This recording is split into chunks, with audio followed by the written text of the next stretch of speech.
2, breathe. 3, 4, and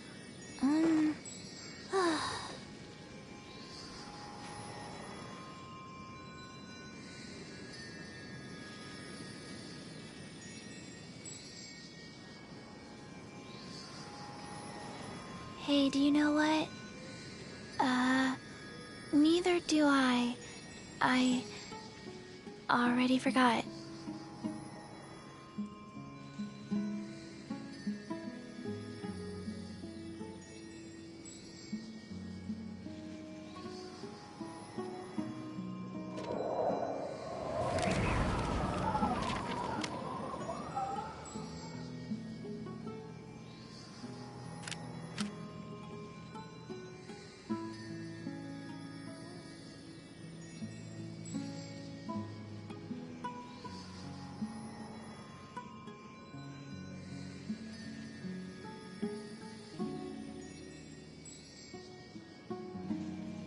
One, 2, breathe. 3, 4, and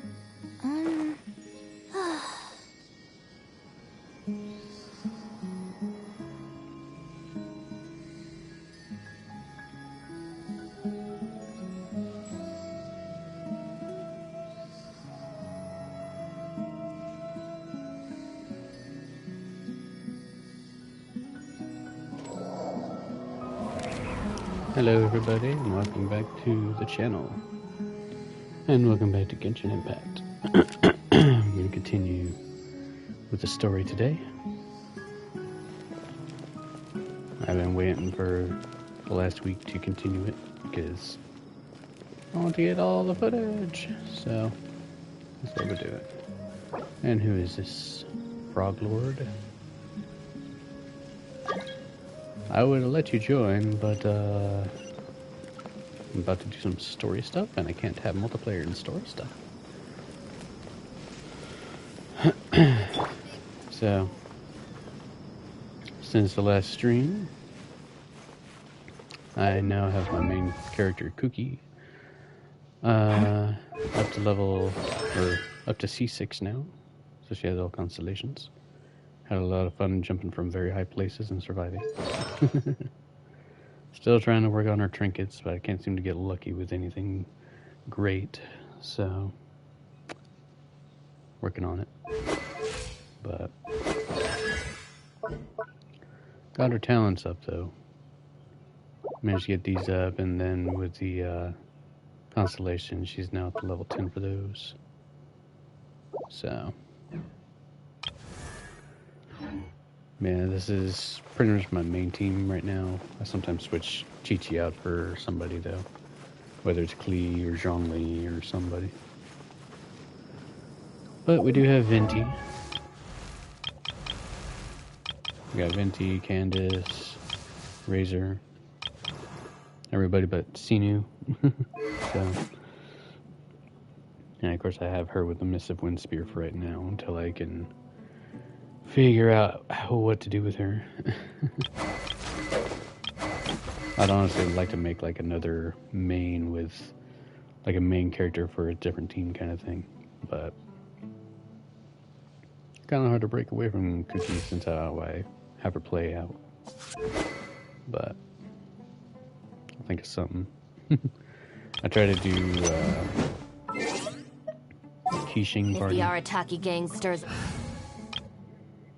But, you know, just trying to give them a chance kind of thing. But, I'm trying some algorithms. I do like Hazo, so I might have him be like another main. And then something else. But, I don't know. It'll happen eventually, though.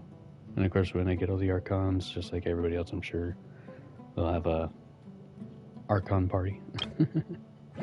Any trouble, I'll drag every last one of them back to apologize. Yeah, so of course I tried to pull for Although I've sent Sinu. myself into exile, I'm still doing essentially the same things as before. I tried to pull for Sinu, but I ended up getting my third gene, so now my gene is a C2. But that's alright, because that means I have a 100% chance to get Kusanali when she comes out, so I'm going to build up the primos for that. But at the same time, I'm also trying to probably get one of these weapons while it's still around. Only got 6 days, but we'll see what happens. Do you still have any questions for me before we start our investigation?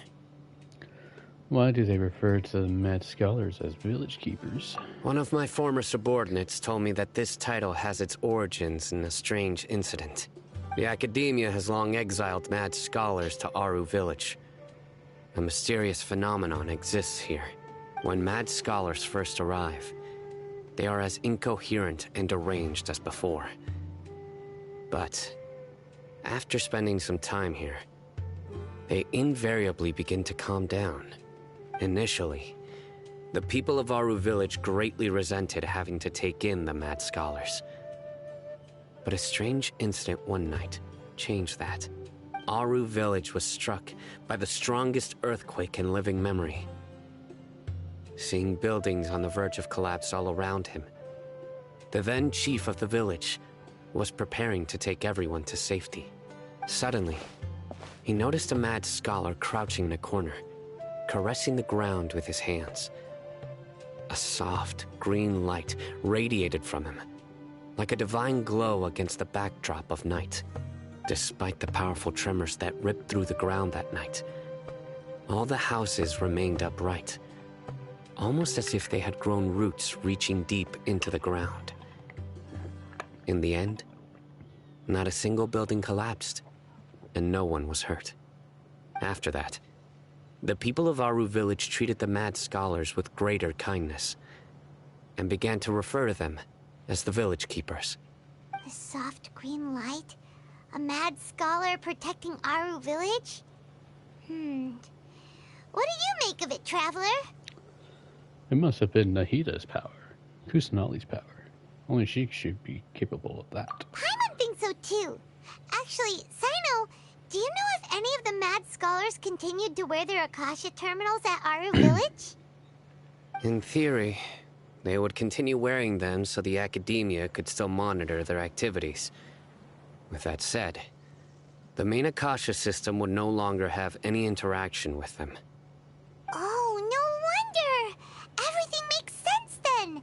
Add in the fact that they calmed down, it was probably Nahida who calmed them. If you are able to draw a conclusion from this one story alone, then it appears you possess much more information than I do. Indeed. So, what do you make of the story? That Mad Scholar's power likely came from Lesser Kusanali. The Lesser Lord Kusanali was actually the one who protected the village. Really? Lesser Lord Kusanali. What? You don't believe us? Lesser Lord Kusanali was definitely using the Akasha to give her power to the Mad Scholars! No, it's not so much that I don't believe you. I'm just struck by your reasoning. Lesser Lord Kusanali, the current Dendro Archon. Is she really active in Sumeru? The Academia has always placed far greater importance on the late Greater Lord Rukkhadevata. They've more or less ignored Lesser Lord Kusanali, and I've never had any reason to doubt their views. In addition, I've never heard any stories about Lesser Lord Kusanali and her deeds. To me, she might as well have been a god that never existed. No way! Nahida definitely exists! She's a... how should Paimon put it? She's a good Archon who's kind and wise, even if she says weird stuff sometimes. She also saved me once not long ago. I've spent many years interrogating criminals, so I can easily tell when someone is lying. Good! Then you should know that we're telling the truth! That look in your eyes. I've never seen that from a liar. You two really must have met Lesser Lord Kusanali. How can this be? To think, our Archon has been amongst us this entire time. Alright, Among now us. it's our turn to put our skills to good use for this investigation. You betcha. But easier said than done. Especially since we don't have any leads. Maybe we can start by knocking on some doors.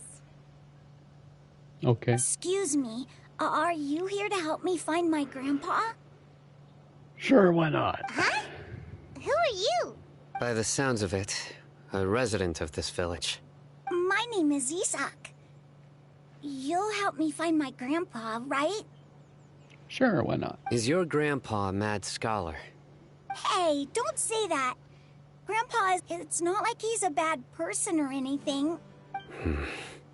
The person you're referring to is not a local. Yet you are. Why do you call him Grandpa? Grandpa is just Grandpa. He's my family. I heard everything you said to the village chief. Please, I won't be a nuisance. Ah, so you're the one who was eavesdropping on us around the village chief's house. I was planning to go out and take care of whoever it was. But I had a vague feeling that they didn't harbor any ill intent. Whoa. Oh, Ethan wasn't kidding about Matra having sharp senses. Sino, he's just a kid. All he wants is to find his grandpa. Let's find a way to help him. It's okay, Ram. Sorry, your connectivity is trash.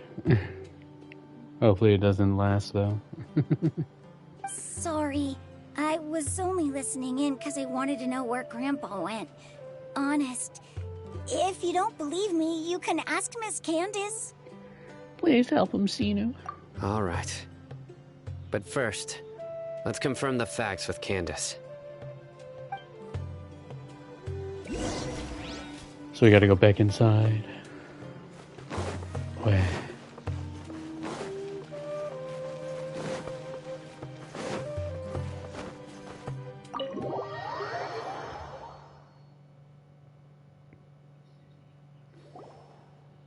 As you approach the village chief's house, Sino asks Isak Sino is away. super vigilant.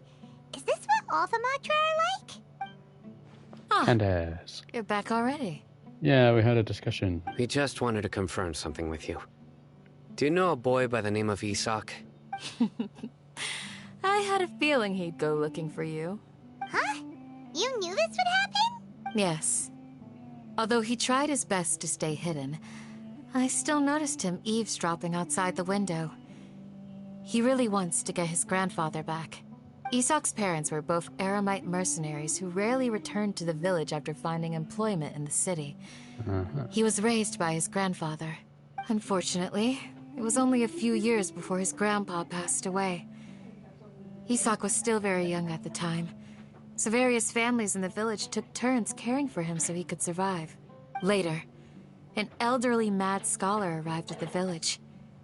Isak thought the scholar bore a striking resemblance to his grandfather, and thus often spied on the man. However, the scholar was unkempt in appearance and incoherent in speech. Although Isak referred to the man as his grandpa, he was afraid and didn't dare to approach him. One summer night, the oft mumbling and bumbling grandpa suddenly calmed down and seemed to become more lucid. He even noticed Isak hiding in the distance. So Grandpa walked up to Isak and patted him on the head. He even took Isak to the entrance of the village, where he patiently taught the boy the names of the stars, and accompanied Isak until he fell asleep. The next morning, Isak woke up and wanted to go find his grandpa again, only to realize his grandpa no longer recognized him. However, even so, Grandpa retained his calm expression. It's said that those who saw the scholar claimed he no longer appeared to be crazy, but appeared to be living in his own world, almost as if he were sleepwalking. Isak was thrilled that his grandpa was able to find peace, and would follow him all the time, asking him things like, "Grandpa, want me to take you somewhere fun?" Or, "Grandpa, could you tell me stories about the stars again?" All this somehow just makes Paimon feel really sad. It seems like they both deserve so much better. Perhaps. Nearly everyone who lives in the desert has some form of hardship or regret. But even so, we must still continue on with our lives. It's also my reason for fighting. I must continue to protect this land. Lucid Grandpa was probably Nahida Kusanali. She must have soothed the other mad scholars as well. From the look on Sinu's face, he's probably connected the dots as well. Maybe the people have always had a considerate god watching over them. Damn right she's considerate. Huh? What did you say, Sino? No, nothing. As long as Esau keeps his word and doesn't get in our way, we can take him along. Perhaps you are more compassionate than I gave you credit for. Please accept my thanks on Isak's behalf, Sino. Yay. Hey, Isak! Hi, Isak. Oh, it's you guys. Hello. We've cleared everything up. Let's go find your grandpa. Really? Wow, thank you so much. Your grandpa will be found safe and sound. Yeah. All right. Let's ask the local residents some questions first. Okay. Act 3 of Chapter 3. Let's go.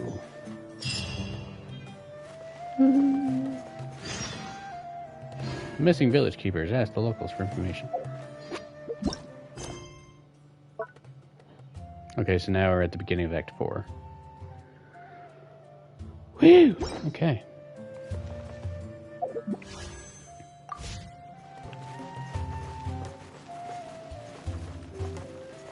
So considering how big Sumeru actually is, I wonder if there's going to be more than 4 acts. Because it just seems too short of a story for it to just be 4 chapters, or 4 acts. I mean, there is supposed to be a chapter 4. But still, even 4 chapters feels too short for how the story's going so far. Guess we'll find out as we go along. Did you happen to see where the missing scholars went? You mean the village keepers? Oh, let me think. When I was eating dinner the other day, I saw one of them by the side of the road, muttering away and eating mushrooms and tree roots. They shouldn't go around eating that kind of stuff. Fiber, my guy. Okay. Did you notice anything else? Mushrooms give you protein, and roots give you fiber. It's simple stuff. Anything else? No, I think that's all I have to tell you. Sorry. Well, that was rude. You're hiding something. Gotta be hiding something. Especially if you just walk off like that. What about you, lady? Shawnee. The scholars that have gone missing. Have you seen them? I know, right? Those eyes. Those fierce eyes. You look like a real fighter. Why are you so scared? Don't change the subject. Right. You were asking about the mad scholars. I think it's been a few days since I last saw them. I usually go to bed pretty early, so I'm not too familiar with what goes on at night. But honestly, I feel quite sympathetic towards them. Even though they act a little strange, they've helped me in the past. If it weren't for them, my house would have collapsed long ago. Do you also think Grandpa and the others are good people? Grandpa? Oh, hello there. It's little Isak. You mean that nice man who looks like your grandpa's long-lost twin, right? He was actually the one who protected my house. I saw it with my own eyes. He happened to be staying near my house that day and was doing something with his hands on the ground. Very specific. It still feels pretty surreal now that I think back on it. Did someone teach them how to do that? Put their hands on the ground? Well, whatever the case, I'll always be thankful to him and whoever taught him to look out for others. I'm pretty sure that if I ever went mad, I wouldn't be able to do anything like that. Gotcha. Thank you. Madness makes you do crazy things. Just ask Sheogorath.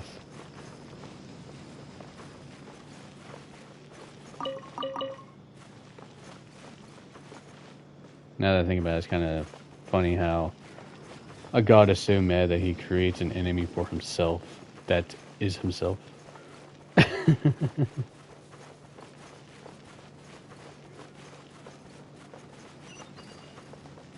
Oh, we gotta go lower. Yeah.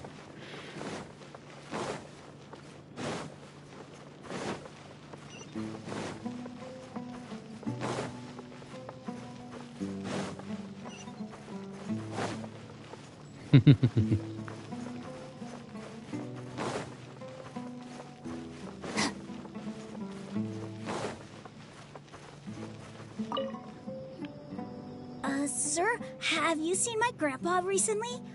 You know, the one who likes to sit and space out near the village entrance.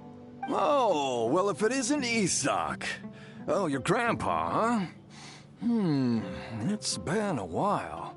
The last time I saw him, he was spacing out by the road as usual. I went and asked him if he'd like any of the food I had prepared, despite my wife's protests.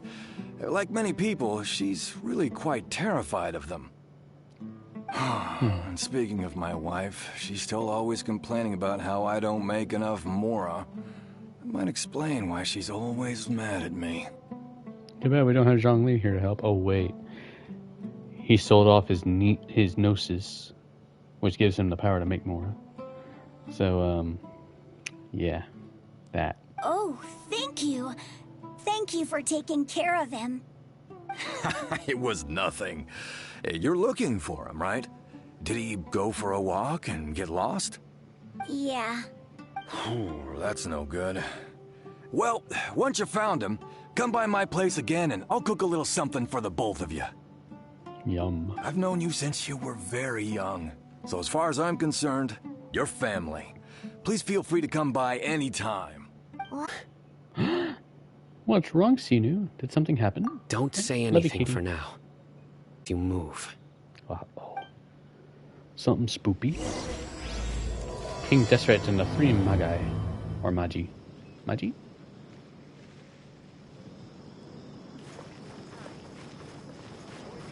Oh.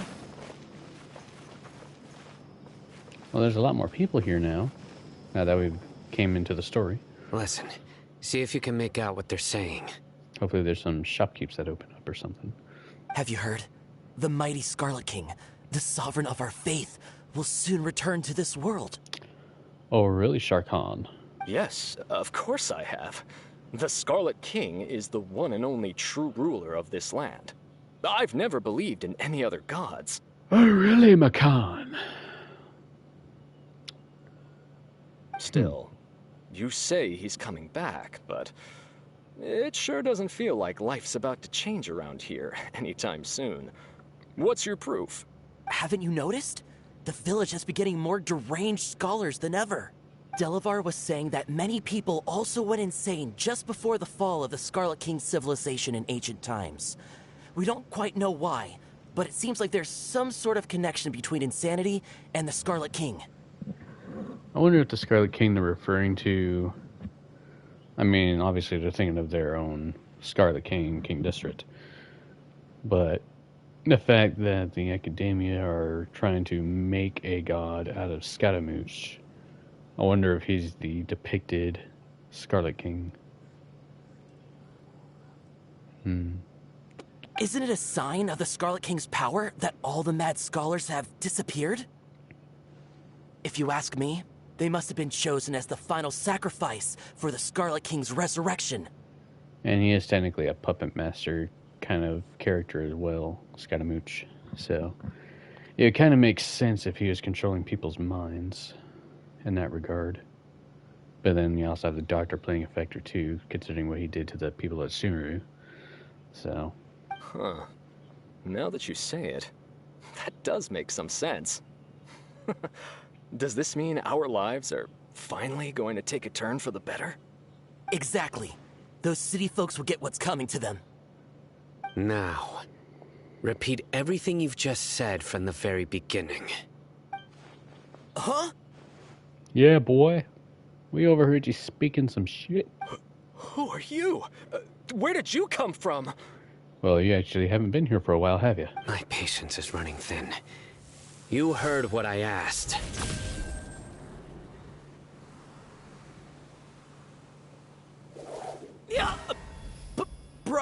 This guy's something else. Just look at his eyes. One wrong move, and he's gonna flay us alive. Let's not get on his bad side, okay? I am no match for this guy. Yeah, definitely not. Oh, okay, good sir. What is it you would like to know? Tell me about the Scarlet King's resurrection. Well, I only know a few things from hearsay. I went for a drink the other day and heard others talking about a rumor that the madmen will disappear and that the Scarlet King will return to this land. I'm not making this up, I swear! Hey, go on. Keep talking. It's true. It's all true, sir. We desert folk have had more than enough of those people at the academia. They keep sending us all their mad scholars and won't let us have a good life. Would you want to live like this if you were in our place? The radicals were even more thrilled than me when they heard the news. We're all praying for the Scarlet King's speedy return. Delavar also said that once the Scarlet King returns to our side, it's only a matter of time before we conquer the land on the other side of the wall. They're all willing to serve under the Scarlet King and fight for a share of the glory. Is that so?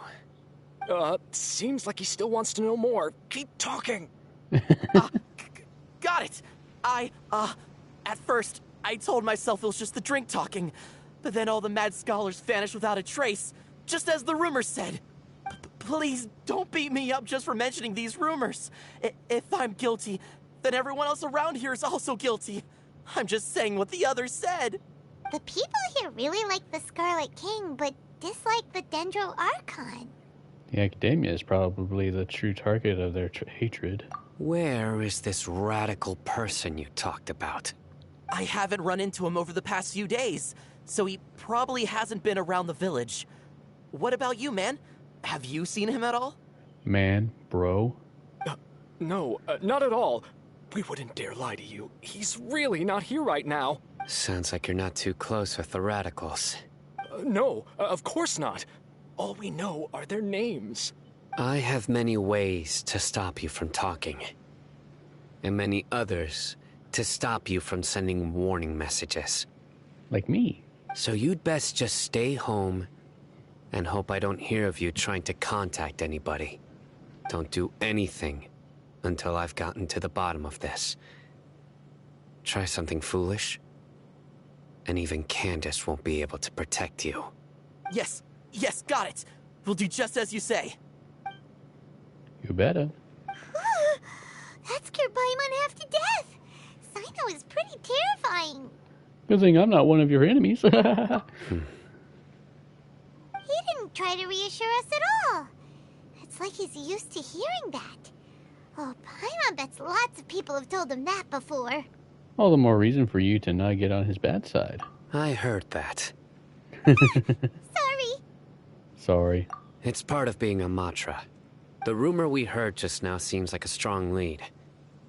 But we need to check a few more places. Maybe we could check the scholar's home, so maybe we'll find something there. Very well. Isak! Get your butt over here, young man. I'm here. Where's your grandpa's house? Well, I can take you there. Just follow me. All right. Follow the boy.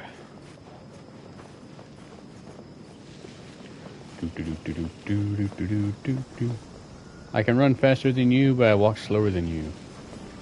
Grandpa? Oh, he likes to be alone. Sometimes he stares at the sky in a daze, and other times he just pokes at the ground with his fingers. Every now and then, he yells out at the top of his lungs, so a lot of people are really scared of him. But he's a good person, really. I know he is. I swear, he's just like my real grandpa. Well, let's find out then.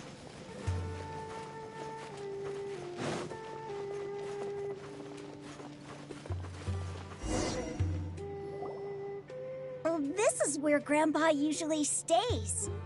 There sure isn't much here. What is that smell? Sinu, did you catch a faint whiff of incense? No. Incense? Please don't say it's the same one as before. It's definitely not that one. But are you okay? Are you getting dizzy or need to lie down? There's a scent that you can sense, but I can't. A certain traveler here once passed out from that smell. Thankfully, Tainari saved the day. And then he gave us a long lecture to explain all about how it worked. So, you know Tainari? Tignutty, but yes. Huh? You know him too? Are you two friends? Yes. Now that I concentrate, I can also make out the scent of incense. Wait, surely Tainari didn't lecture you too? No. No need. I can't handle this scent very well. Did you first encounter this scent at Tainari's house? No, it was in the forest where a scholar was meditating. In the forest. From a scholar. Let's keep looking for more clues.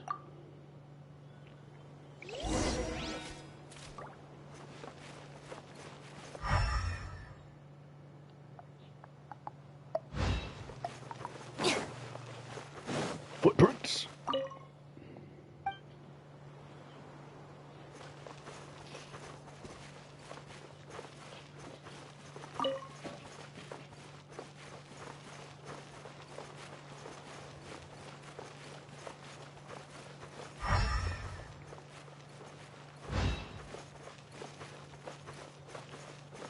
Oh, I'm way out of the clue zone.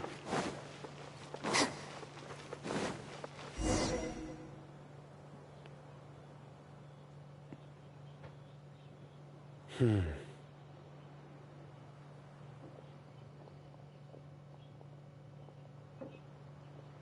are you looking for, Sino? Here it is. Take a look right here. Paimon doesn't see anything. Although the traces have been completely buried in the sand, there are footprints here. I saw them first. From the size and shape, they belong to an adult male. This pattern is a common one from this area. Local shoes. This was probably someone from the village. The scent is quite faint, but still extant. The footprints head in the direction of the door. You mean someone else has been here? But who would come looking for Grandpa? He doesn't have any friends. We'd have to ask whoever lured him away with the incense. Lured him away, so that's what happened. Huh? So you can lure someone away with just a scent? You get lured away by food all the time. Hey, what's wrong with liking good food? Everyone's got something they love in life. Exactly. Most scholars are fond of incense, since the smell supposedly helps them clear their minds and discover new knowledge. Even deep within the clutches of madness, they still yearn for their knowledge-seeking days, and will follow the scent whenever it presents itself. No, Grandpa. So, someone's taking advantage of their weakness? Huh. Still, why would anyone want to abduct all the scholars? Is it to resurrect King Desert? Are the rumors really true? That's the only lead we have so far. Could the disappearance of all the mad scholars have something to do with the radicals? It's highly likely. Please, you have to save my Grandpa. Grandpa's never done anything wrong. Welcome to the stream. Please help him. Sounds like we'd better help get him back. Don't you worry, Isak. We won't let whoever took him get away with it. Let's head to Aru Village and inform Candace and the others about what we learned here. After that, we'll set off to find the scholars. Alrighty.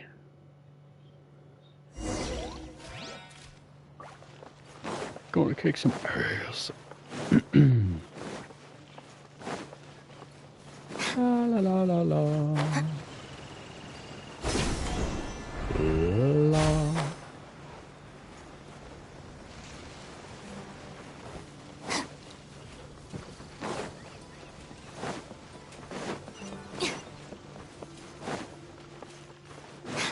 Wow.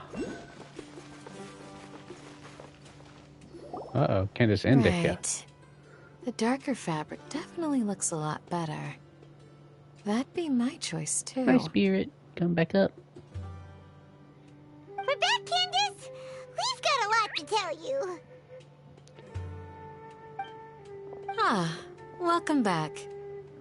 Hello. Sounds like everyone's friends already. Here comes the kitty. Yay. My spirit has came back. Oh, Dia's here too! You bet. So, everything goes smoothly? So far. Reasonably. Alhaitham didn't go with you? We haven't seen him at all. Huh. I saw him around the village entrance earlier and figured he was investigating with you. I guess he must have gone off on his own. Did you find out anything useful? We tell them what we learned. I see. So someone used a kind of incense to lead the exiled scholars away from the village. Are they being sussy again? The resurrection of the Scarlet King? First I've heard of it. Far as I know, the kind of incense you just mentioned is only popular beyond the wall. Ooh, they're eavesdropping. Scholars are fond of it, but as you can see, there aren't many scholars still studying around these parts. No seller would be able to make a profit here.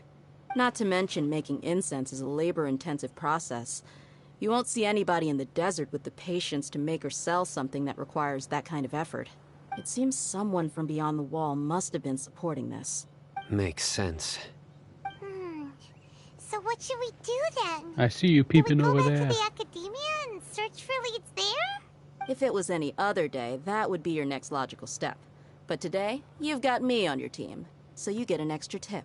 Alright. Didn't you say that the villager got his news from the tavern? Well, I also like to drink at the tavern, so I know a thing or two about these radicals he mentioned.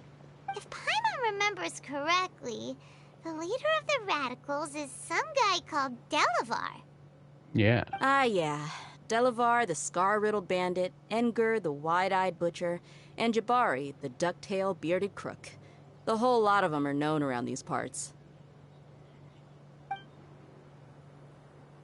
Didn't we talk to somebody named Jabari? These guys have one thing in common, and that's being broke. The rougher life gets, the more they want to believe in the Scarlet King. Way they see it, the Scarlet King's resurrection is their only chance at overthrowing the academia. Oh, they disappeared. Throwing all of Sumeru into chaos is the only way to change the way of life here in the desert. Anyway, that's my guess why they've chosen to become radicals. Tia, you're amazing! You really know this place inside and out. But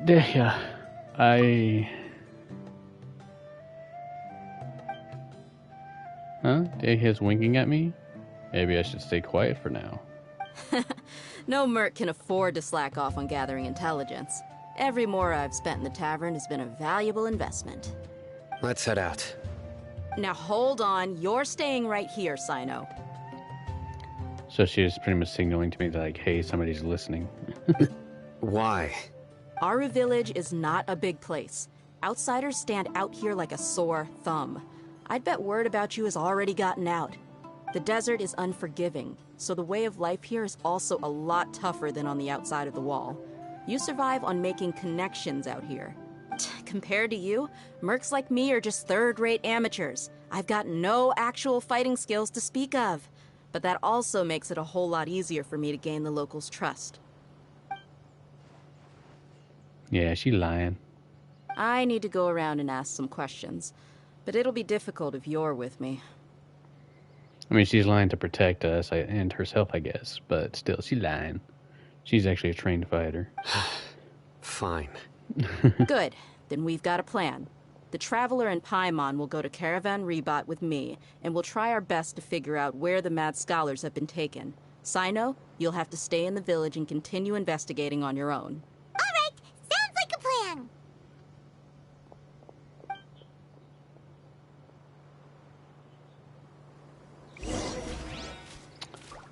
Alright, we got some sussy people in the village, apparently.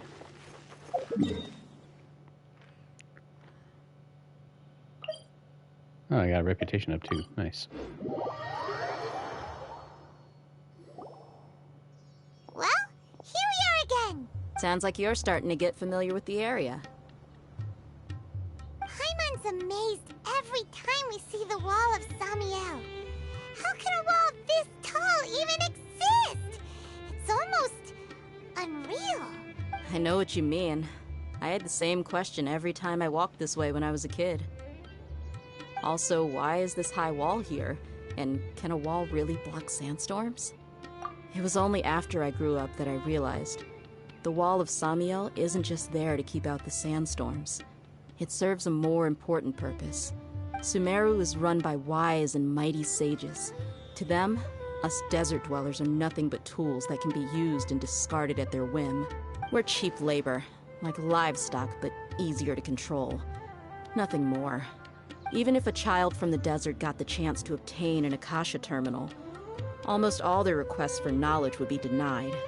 The academia believes we're underserving. Geniuses like Sataria are 1 in a million. The other children never get a single chance to try and rewrite their fate. Even though the academia... I would tear down this wall with my own hands if I could. I understand how she feels, but I hope she doesn't do anything drastic here. Hey, Dia.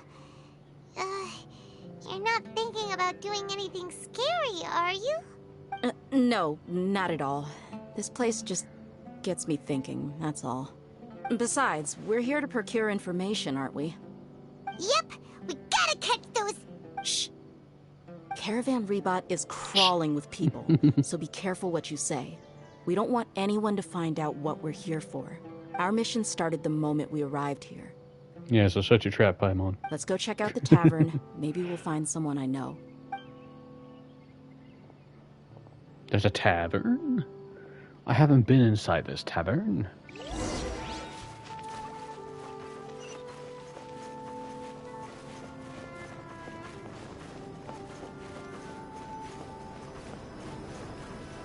Oh, this is the tavern. Okay. Just our luck. None of them are here today. You mean, you don't see anyone you know? Dia, is that you? What a coincidence. You here for a drink too? His voice sounds familiar, but it's off. A tone. Zaki. Finally, a friendly face. Oh, and who do you have with you here? Guests from another land? Yeah, we're from the sky. Nice to meet you. Hello, hello. I'm Zaki. Dia's, how would you put it? Drinking buddy? We've had drinks together a few times. You could say we go back a ways. Anyway, as far as my friends here, they aren't too shabby, are they? You rarely see any Outlanders so friendly and respectful nowadays. Absolutely. Much better than those people on the other side of the wall. So, Dia, are you looking for someone? Sure, just drinks. Yeah. Have you seen Engur, Delavar, or Jabari recently? All the drinks. Of course I have. Matter of fact, we were all here drinking together just a few days ago. Do you know where they went? I've got a spice trading deal from another nation. I thought maybe Delavar and his friends might be interested. Know where I could find him? Ah, how thoughtful of you. Then I assume you also know that Delavar's been having a hard time making ends meet these days. So, you came here to help him out? Yeah, buddy. Hey, keep it down. Let's just say I prefer to keep this deal a secret. Y'all at Caravan Rebot are like family. If there's more to be made, why not do it together? Besides, Delavar and his friends have muscle. They'd be a good fit for escorting the goods. Yes, how considerate of you. Delavar's my friend too, so of course I can take you to him. Come with me. Yay! Doesn't sound like an ambush at all.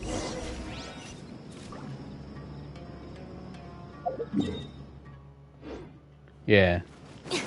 That doesn't look or sound like an ambush at all.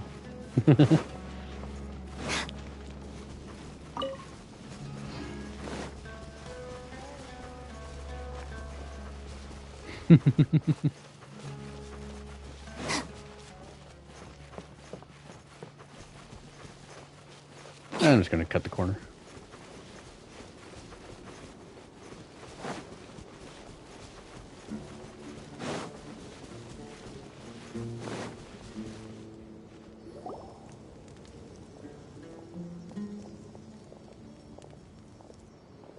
Are we there yet?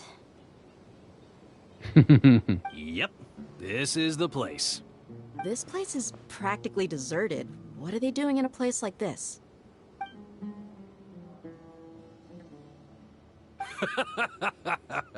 Why don't you take a guess? Go on. A wild stab in the dark. fucking knew You're it. like lambs to the slaughter. I knew it was an ambush. Oh no! It's an ambush! That's comical. What's this all about, Zaki? That's comical. Come on, Dia. You really think we didn't hear about what you said back in Aru Village? The boys have kept a close eye on you from the moment you set foot there. Not only do I know that you're looking for Delavar, I also know that you've teamed up with people from the Academia to look for the missing scholars. So, you've been watching us from the very beginning? Uh-oh. Paimon knew leaving Sino behind was a mistake! And you left the strongest one in the village, didn't you? Who do you think you are? You really thought we'd fall for your little business deal nonsense? So you and Delavar have been partners all along. Dia, I guess it's only natural for a traveling mercenary like you to be out of the loop. Those of us who hang around the tavern have stronger bonds than you think. But you got one thing right. We're all looking forward to an uprising in Sumeru. There's nothing more we'd like to see than the desert folk overthrowing the Academia. If that's the case, then I'm sure Delavar wouldn't miss a second of it. I'll be honest with you. If it weren't for what you said in the village, your little monologue about the Wall of Samiel would have convinced me that you're one of us. Delavar. And Engar, you're here too, huh? Long time no see, Miss Mercenary. You should have known the traitors are what us followers of the Scarlet King despise the most. He sounds drunk. Dia, I thought that you, a fellow desert dweller, would understand that the Scarlet King is greater than the Dendro Archon. Little did I know, you don't deserve to join us. Yeah, gee, what a missed opportunity. Adopting radical views and kidnapping innocent scholars, all because of some baseless rumors. Anything else I'm missing out on? See? There you have it. Mercenaries are just a bunch of faithless scum with only one thing on their minds. Yeah, don't drink Mora. going to a fight. Pathetic. You're all like a pack of street rats. Unless you Jackie Chan and you're the drunken master, you know. Good movie. Very good movie. You're not wrong. Mercenaries are driven by Mora, and my faith lies with whoever's paying me. As long as there's a profit to be made, anyone can become my friend. Enough talking! Get him! And it's about to go down. Just as I expected. Let's teach him a lesson, traveler. Let's kick some ass! Following orders. Go! This way!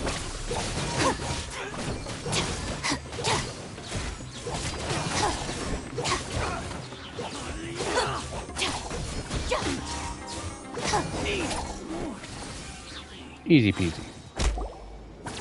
Impossible! How could you? So, what do you think about your meticulous network now, Zaki? How did you say it? It's only natural for a traveling mercenary like me to be out of the loop. I'm guessing your informant told you that I'm just an incompetent merc with no real fighting skills, correct? I mean, that is what I said after all. She fooled you bitches. And of course you would believe everything he reported. The only thing you know about me is that I'm a mercenary, but you've never seen me in action.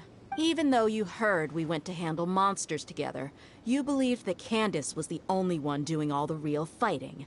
That so-called Flame Mane is just a fraud. She admitted it herself. She just uses her connections to gain the trust of others. That's what you thought, right? You lied in the village because you figured that we'd have people watching you. And you were stupid enough to fall for it. I figured as much the first time we drank together. You all thought you were so smart. Pathetic. Oof. Okay, Kicked him in his teeth. that should be all of them. Whoa! So you've been planning this since we were in Aru Village? No task can be done without preparation. I just happened to notice a couple suspicious-looking people while you were out investigating. Oh, but instead of catching them right away, you let them report back. Those two who were snooping around were just a couple small fries. If we want to get the real catch, we have to be patient and give it some time. So those names you mentioned. Oh, you mean the funny names she mentioned back in Uncle Ampu's house? The wide-eyed butcher, scar-riddled bandit, Paimon can't remember them all. That's just a bunch of drunk talk. Edgar and Delavar like to talk themselves up when they're drinking. Edgar, the wide-eyed butcher, and Delavar, the scar-riddled bandit, are the nicknames they came up with for themselves. Alcohol has a way of making people share what they really think. So Edgar and Delavar are always rambling in the tavern about how the Scarlet King is a superior deity. What about Zaki? He's just a numbskull who fell right into our trap. Zaki was probably the best hidden of them all. My initial plan was to find Delavar first, and then try to track him down. So who's the ducktail beard crook? That's what you wanted to ask when we were at Uncle Anpu's house, right? Jabari is one of the villagers you talked to. You know, I figured. The one who wanted to treat No, he isn't. I just needed to tack on a random villager name to make the eavesdropper think that I was making some wild guesses based on my impressions. Oh. But what if he is? What a genius idea! Ah, you're too kind. It was straight from the usual playbook, if I'm honest. So, that thing you were saying before, is it really true? About what? About how mercenaries only care about Mora, and that anyone's a friend as long as there's a profit. Does that bother you? I don't think you're that kind of person. What makes you so sure? Because even without an employer, you're still helping us out. Oh, there she go, blushing again. Oh. Dia, do you dislike the Dendro Archon like the other desert folk? You two are pretty sharp. No, I don't have anything against the Dendro Archon. I've heard a lot of nice things about the Lesser Lord from Dunyarzad. I can understand her devotion and gratitude. Dunyarzad's just an ordinary person. There's no way a god would be so involved in the lives of everyday people, unless they were truly compassionate. I've begun to realize that the sages are behind everything that's happened recently. The radicals' blind belief in the Scarlet King, making the Dendro Archon out to be an enemy. It's all the Academia's trickery. But I see through it all. And unlike them, I can never be hostile towards anyone who's never done anything wrong. Good. Dia. Anyway, looks like we're done with business here. Traveler, lend me a hand. Let's tie him up and bring him to the village. Yeah, drag him. Make him get some sandburn on their skin. Sandburn sucks.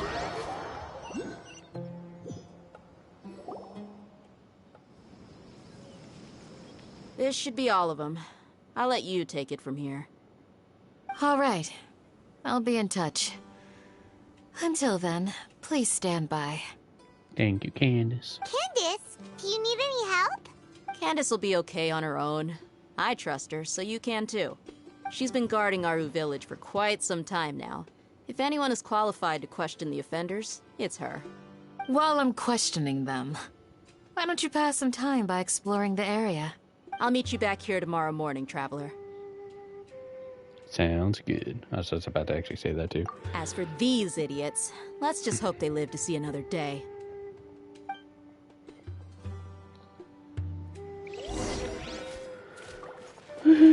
Alright. So I could fast forward the time, but I also want to do some action stuff. So let's see what we can do.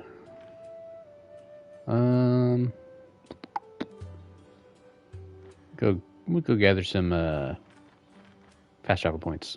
Yeah.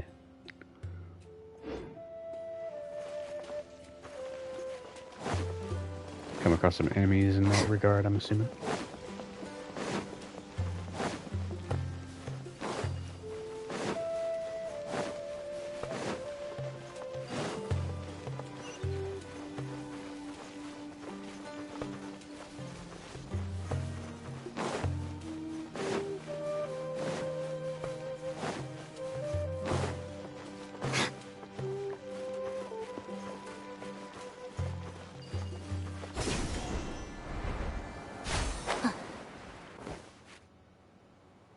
I'm gonna gonna say there must be a thing up here. I missed it. Hello, Shumis. Our bond is strong.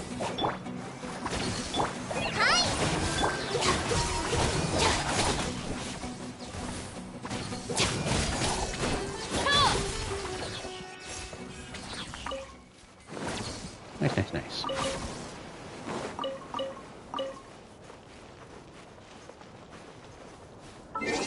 For the heck of it, I'm gonna switch out Chi-Chi for a change-up.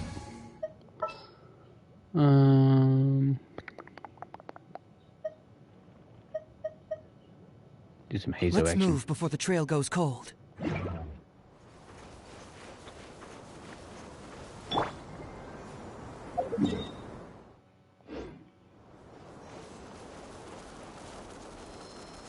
Oh, you're actually a friendly scorpion? Huh. I thought they were all hostile.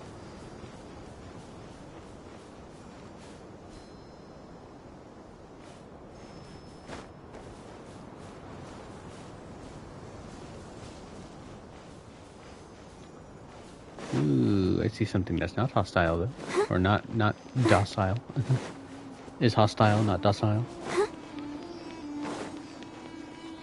Oh, never mind, it's just buried. Darn.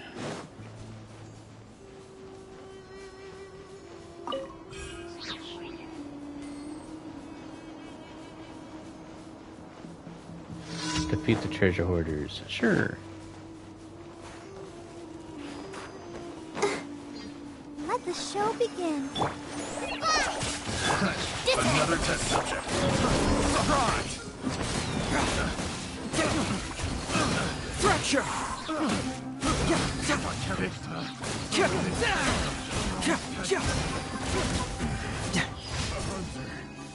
Becomes the hunted. That's a pretty good combo wombo. Huh? Thank you for the scarab. So it's underneath.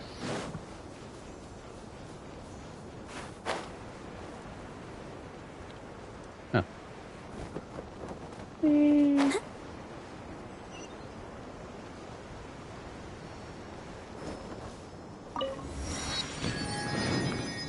Very good.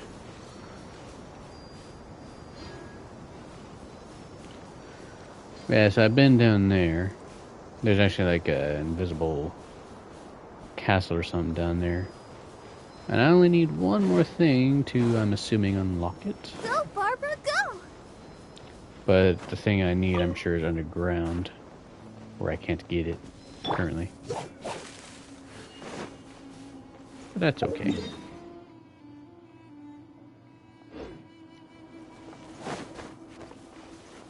We'll get it eventually.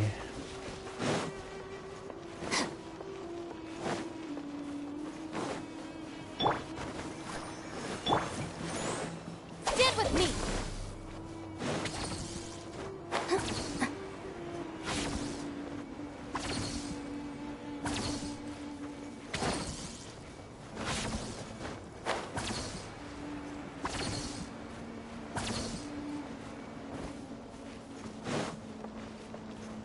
Treasure!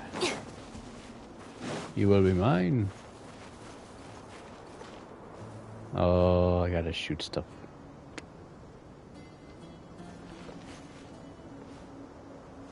Well, damn.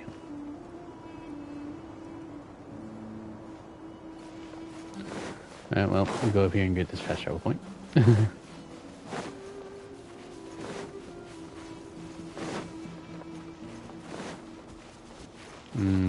I had a feeling you'd be up there.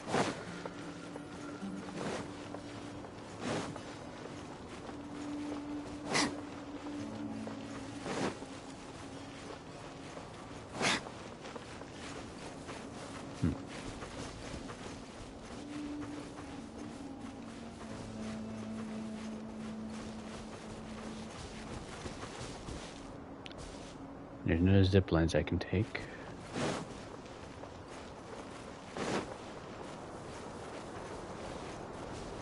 There's no end to this. New punching bag. Our bond is strong. Need. You're open.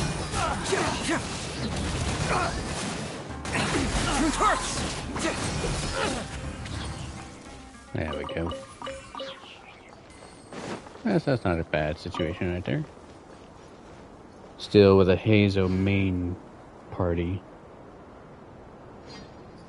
I do want to have some different people though.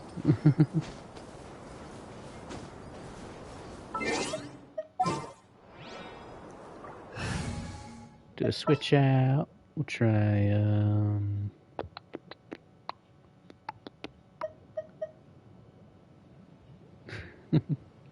silly kitty. You called? Do Shao.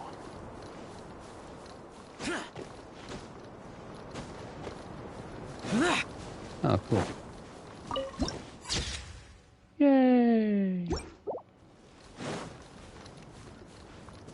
Twitchy twitch. My cat just passed out with its head on my leg, and I was just twitchy. Got the twitchy boys.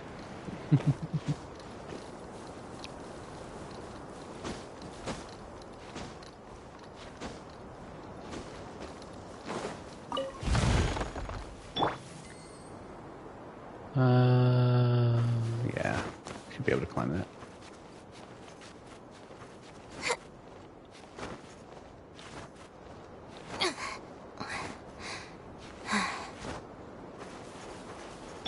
Let's dance.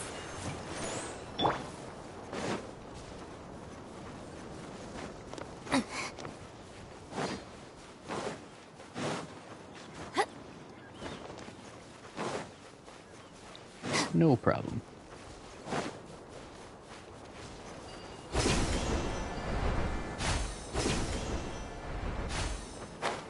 Oh, excuse me.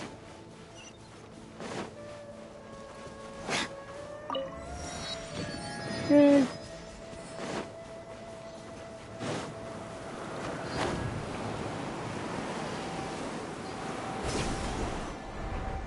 Anything special up here? I see a dragon. Ooh. Dendrogranum for what?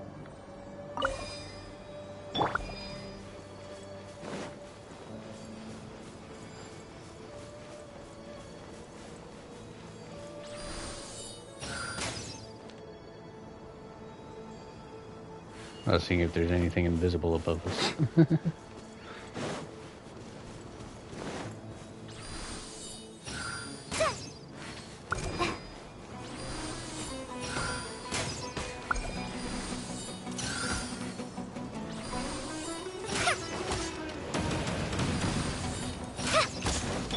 Let the show begin. Hi!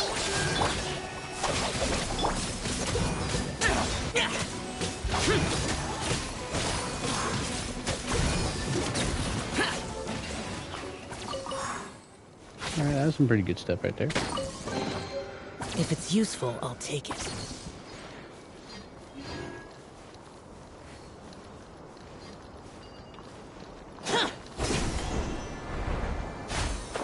Another viewpoint, why not?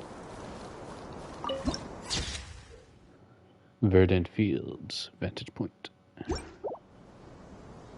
Nice, nice. Nothing but fungus down there. Unagi. Damn it.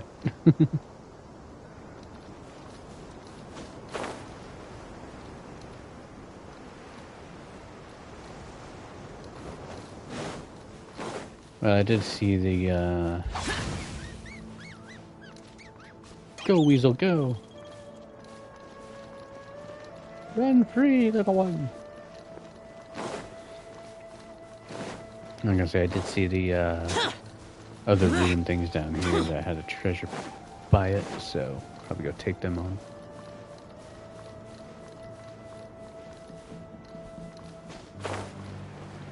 I'll leave that one alone. He's enjoying some time with some animal slimes.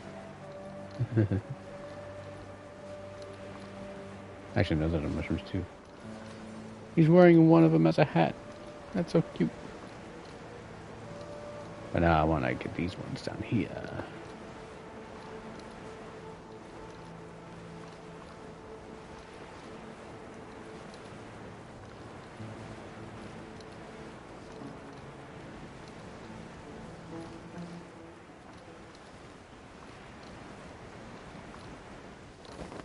And now we're falling down. Here. Rise. This is the... I'll protect us. Fly! Dissipate!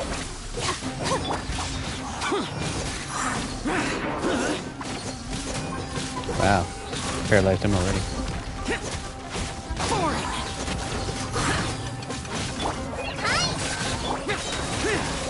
Evil conquering. Worthless. Here.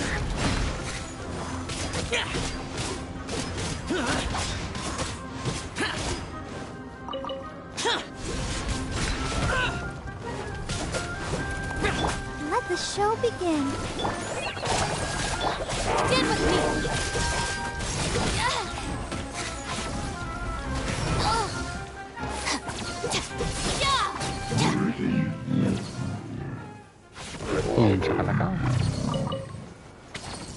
Alright, so Shadow's in bad.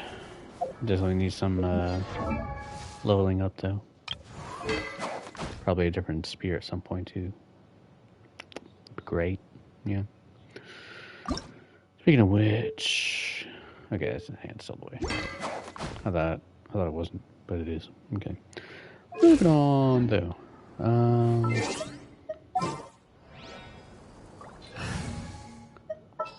Trials. Let's go with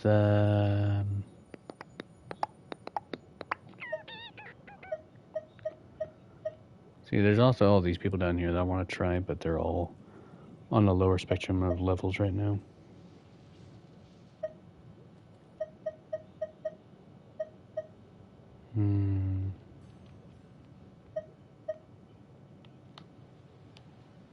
Give me a moment to compose myself. I know Venti's a good area controller.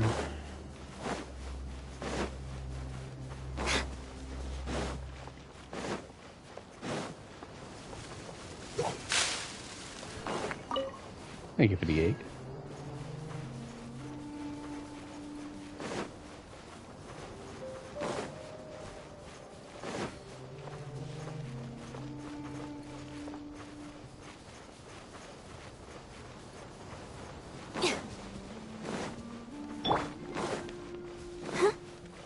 Time to go to work.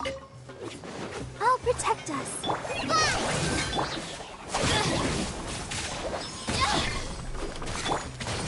Think you can get away? Now you're testing my patience. Let's play! Gotcha.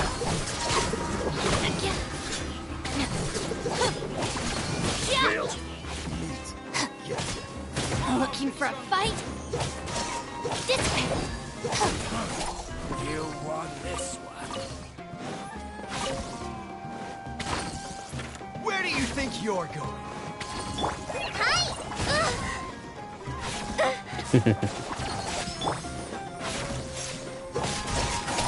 I'll be back. Another round, sure. Let the show begin. Ooh, new entry. Here we go! Stand with me! Stretch your wings and raise a storm! Let's play! Where do you think you're going? Goodbye, but we'll meet again.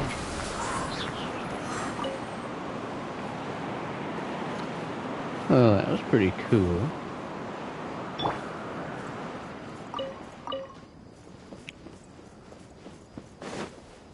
Anyway. It's important to replenish your supplies often when you're out in the wild. Yeah, so Venti needs some work too. I mean, I haven't even worked on his talents, so. Price this on for size. Did not mean to do that. Anyway. Let's see. All right, let's go. Beto's really good though because she imbues elemental damage into weapons and attacks with her burst.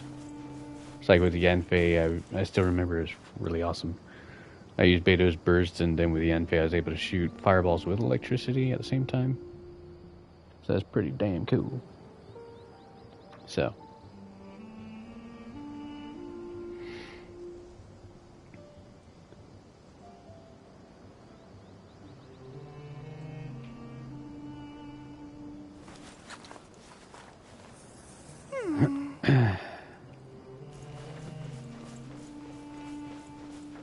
A fellow gambler. Hit me. Great.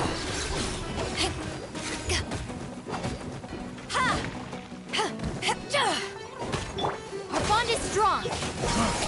You want this? I'll wait to use her burst when we have to fight a bigger opponent.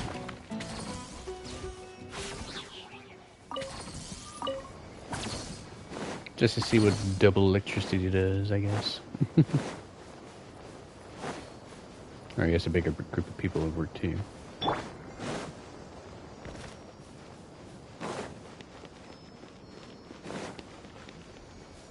You are not welcome here. Power of the desert light not dissipate. Yeah, so now Kuki is currently doing electro damage while also doing electro melee damage. So, for a limited time, obviously. I still think it's pretty freaking sweet though. So if we combine Candace with Beto, we should be able to do hydro and electro damage at the same time. All right, this'll do.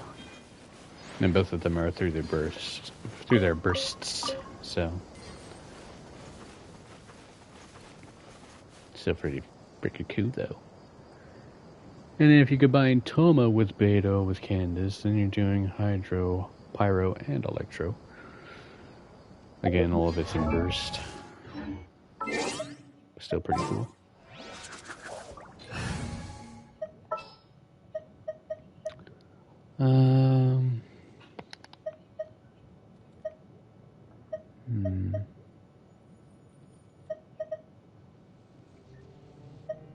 I've not used Kujasara.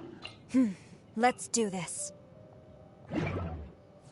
Like, since I've had her, I've leveled her up and all that, but I haven't actually, like, used her, so. Let's see what she does. I'll protect us. There's no end to this. Another dust. Strike!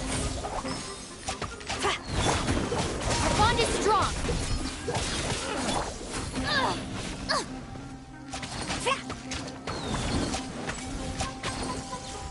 Flash!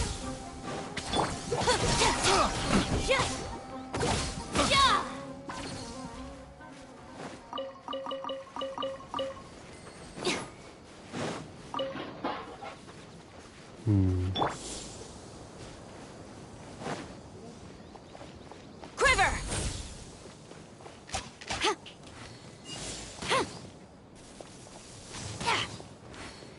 That's right, I think her skill just makes her charge up faster.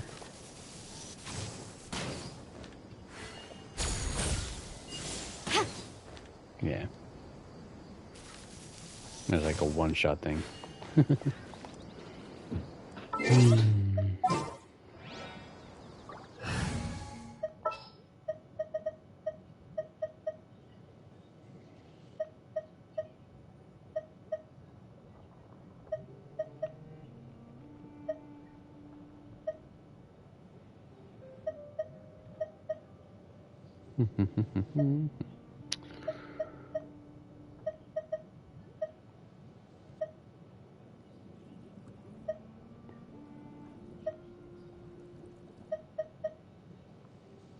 Come on, let's go. There's a fort. I'll try the dory.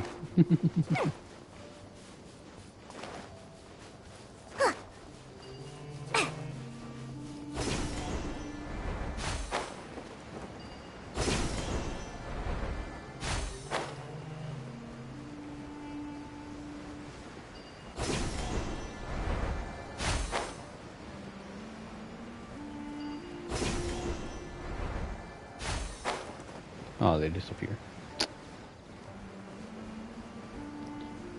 Ooh, do I gotta defeat some triangles? Yes, I do. Let the show begin. Stand with me!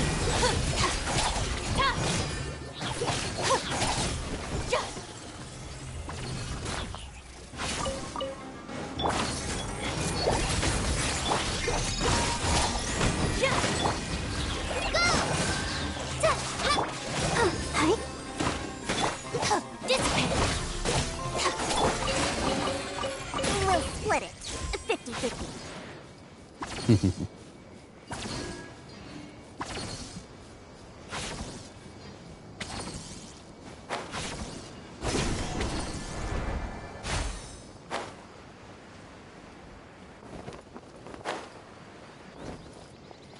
Yeah, so realistically a lot of my characters need leveling up. At least the ones I don't play with often. But if I want a chance to actually have a good second team, definitely gonna have to make some progress. I'm here.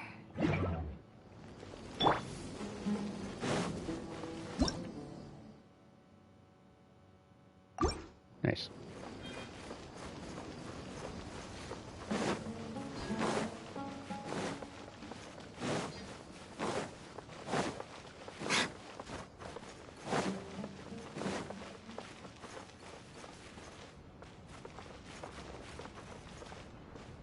Oh yeah, that's right. I can't enter here right now. Because I don't have access.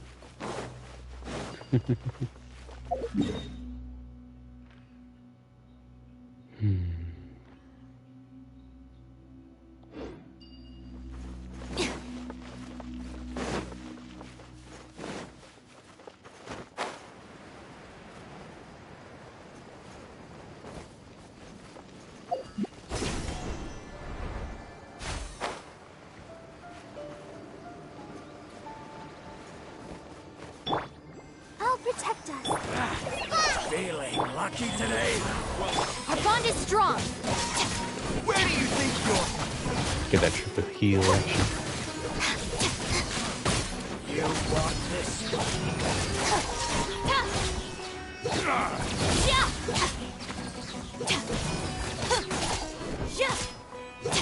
I'll be back. All right, this'll do. All the goodies.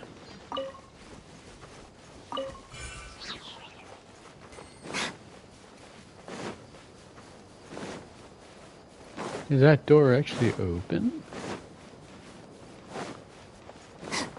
There's the Oculus on the top too.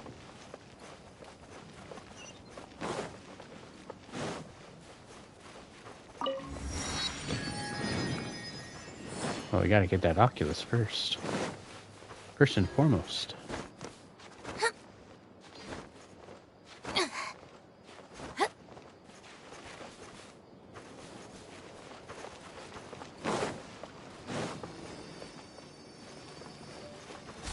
Thank you.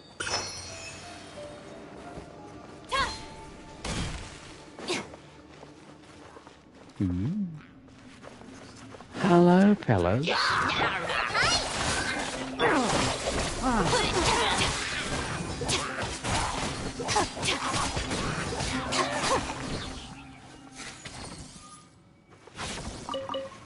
Still can't get in the door, huh?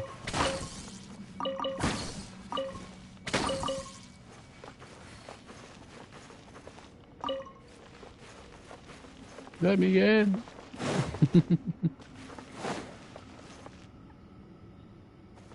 One of these days. Oh, do I need a Sealy? Is that what's going on? Okay, where's the Sealy?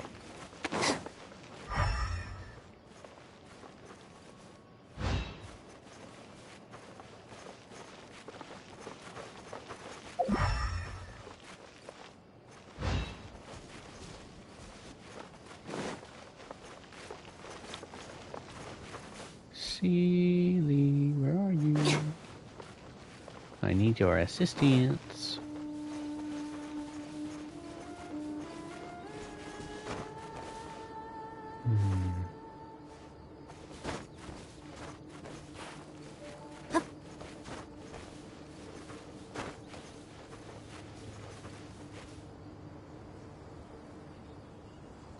Can't be too far from the thing, right?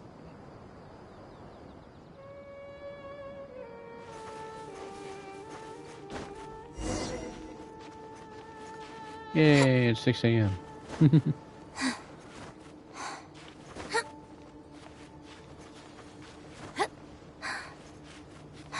I hear some twinkling.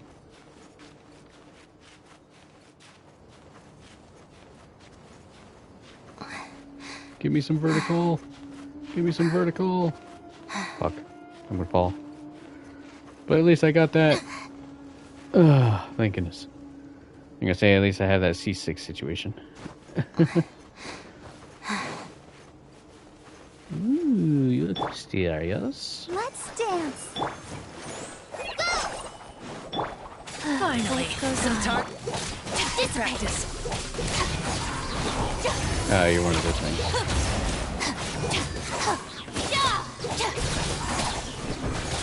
Goodbye, but we'll meet again. Oh, you want to fight too?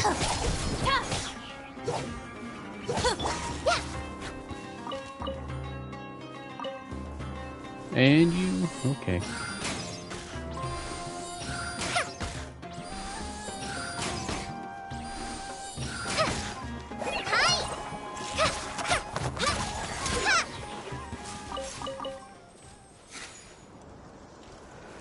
Okay.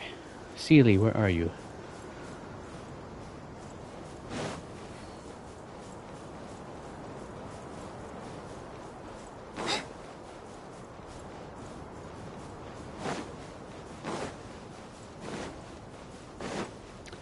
That's the kitty. Oh, he's so sweet. So soft and sweet.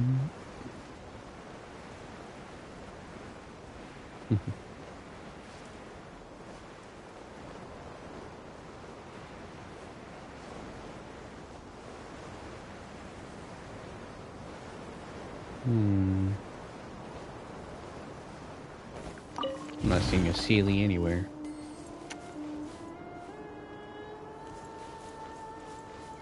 There's gotta be one nearby for it.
Well, if we see a Seely in this general area, I guess we'll follow it and see if it's true. It's okay, Remy, it's okay. But with that being thing, let's go meet up with Dehya and see what she wants to talk about. Hey, Dia! Hey, Dehya! Right on time. Do we learn anything around the criminals? We'll know any moment now. Paimon's been wondering. You seem to know Candace pretty well. Have you been friends for a long time? We've known each other for some time now. She's a pretty interesting person. Even though she's an extremely strong warrior, she never misuses her powers against others. Oh, Paimon knows what you mean. Like a lot of martial artists say, never take the fight outside the ring. Or with great power comes with great responsibility.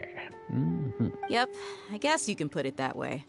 It takes strong convictions to be as dedicated as she is, and shoulder that kind of responsibility.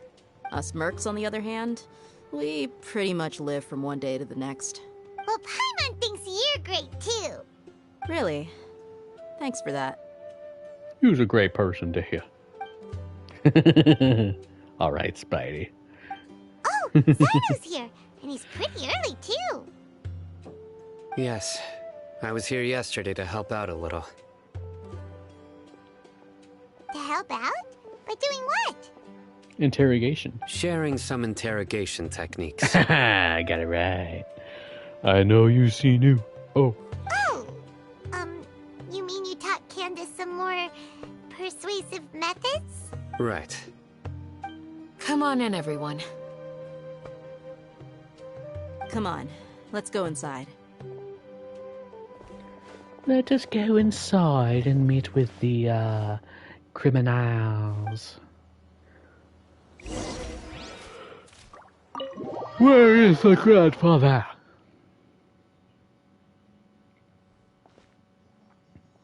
Candace, where? Whoa, you look furious. She does look angsty. Do I? Huh. What gave it away? Oh, there's no mask that can hide true bloodlust. Cover up your eyes, and it'll still show itself at the corners of your mouth. Yeah. Perhaps I need to work on my composure. Still, it's perfectly understandable why I'm angry. I'm sure everyone present would agree. Yes, ma'am. Please, don't beat us anymore. We're gonna die.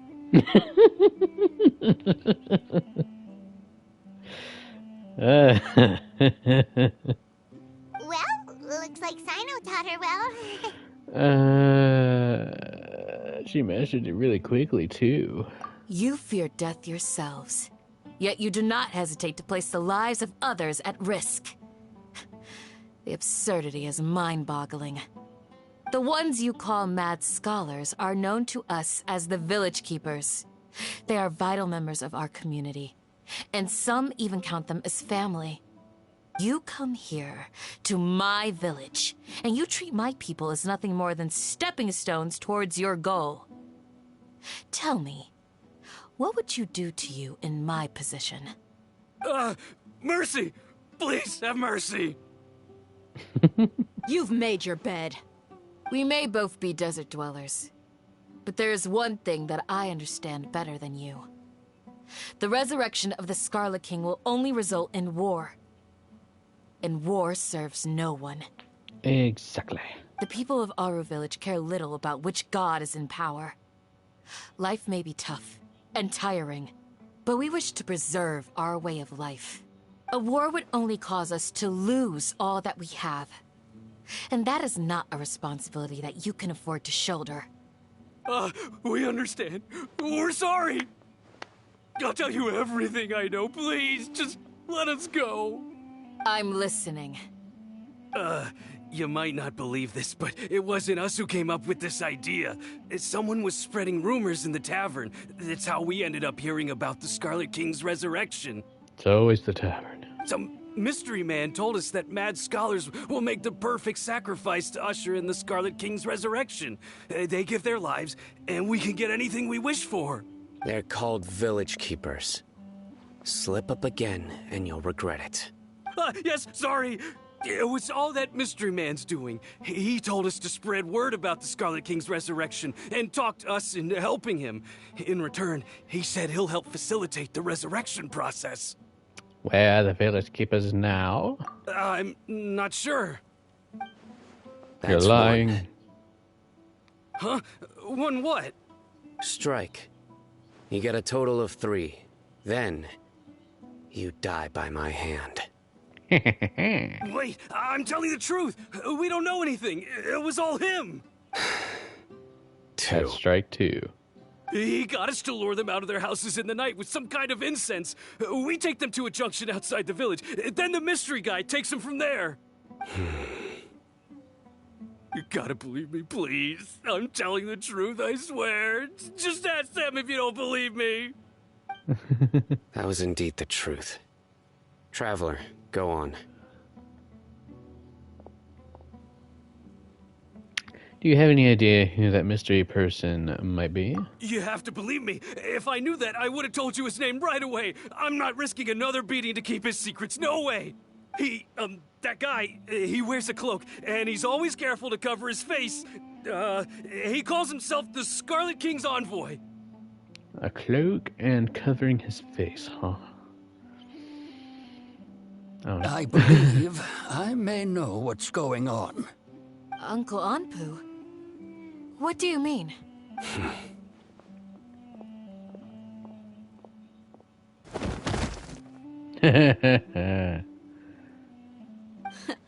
Smooth.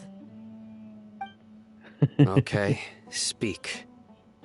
If my suspicions are correct, this mystery man they speak of could be from the Academia. Oh, really? It better not be the doctor, else he will be slain promptly. Some time ago, people from the Academia attempted to take the village keepers away. I refused, insisting that they are part of our community. It strikes me now that this secretive character shares the same goal they had. Which means it's highly likely that the Academia was purposely spreading a false rumor to trick the radicals into delivering the village keepers right into their hands. They were the ones who brought them here to begin with. Now they're trying to take them back? We aren't gonna let that happen. Hell to the no. Not the Academia again. In Sumeru City, Sateria also mentioned King Desert's resurrection is just the Academia's misinformation campaign. Just as I thought. But what could they want with the village keepers? People are nothing but tools in the eyes of the Academia. A change in their plans likely means they found another way to exploit the scholars. Regardless, our top priority now is locating the village keepers. You're right. Isak is still waiting for news on his grandpa. Time to go. Let's leave the village and try to track them down. Let's go kill some motherfuckers. Pack up and get ready to leave. You got it. Candace, I'll let you deal with the radicals. Leave everything outside the village to us. All right. Let's meet back here once everyone's ready. Yeah. Let's go track them down and beat some sense and save the people. More importantly, you know.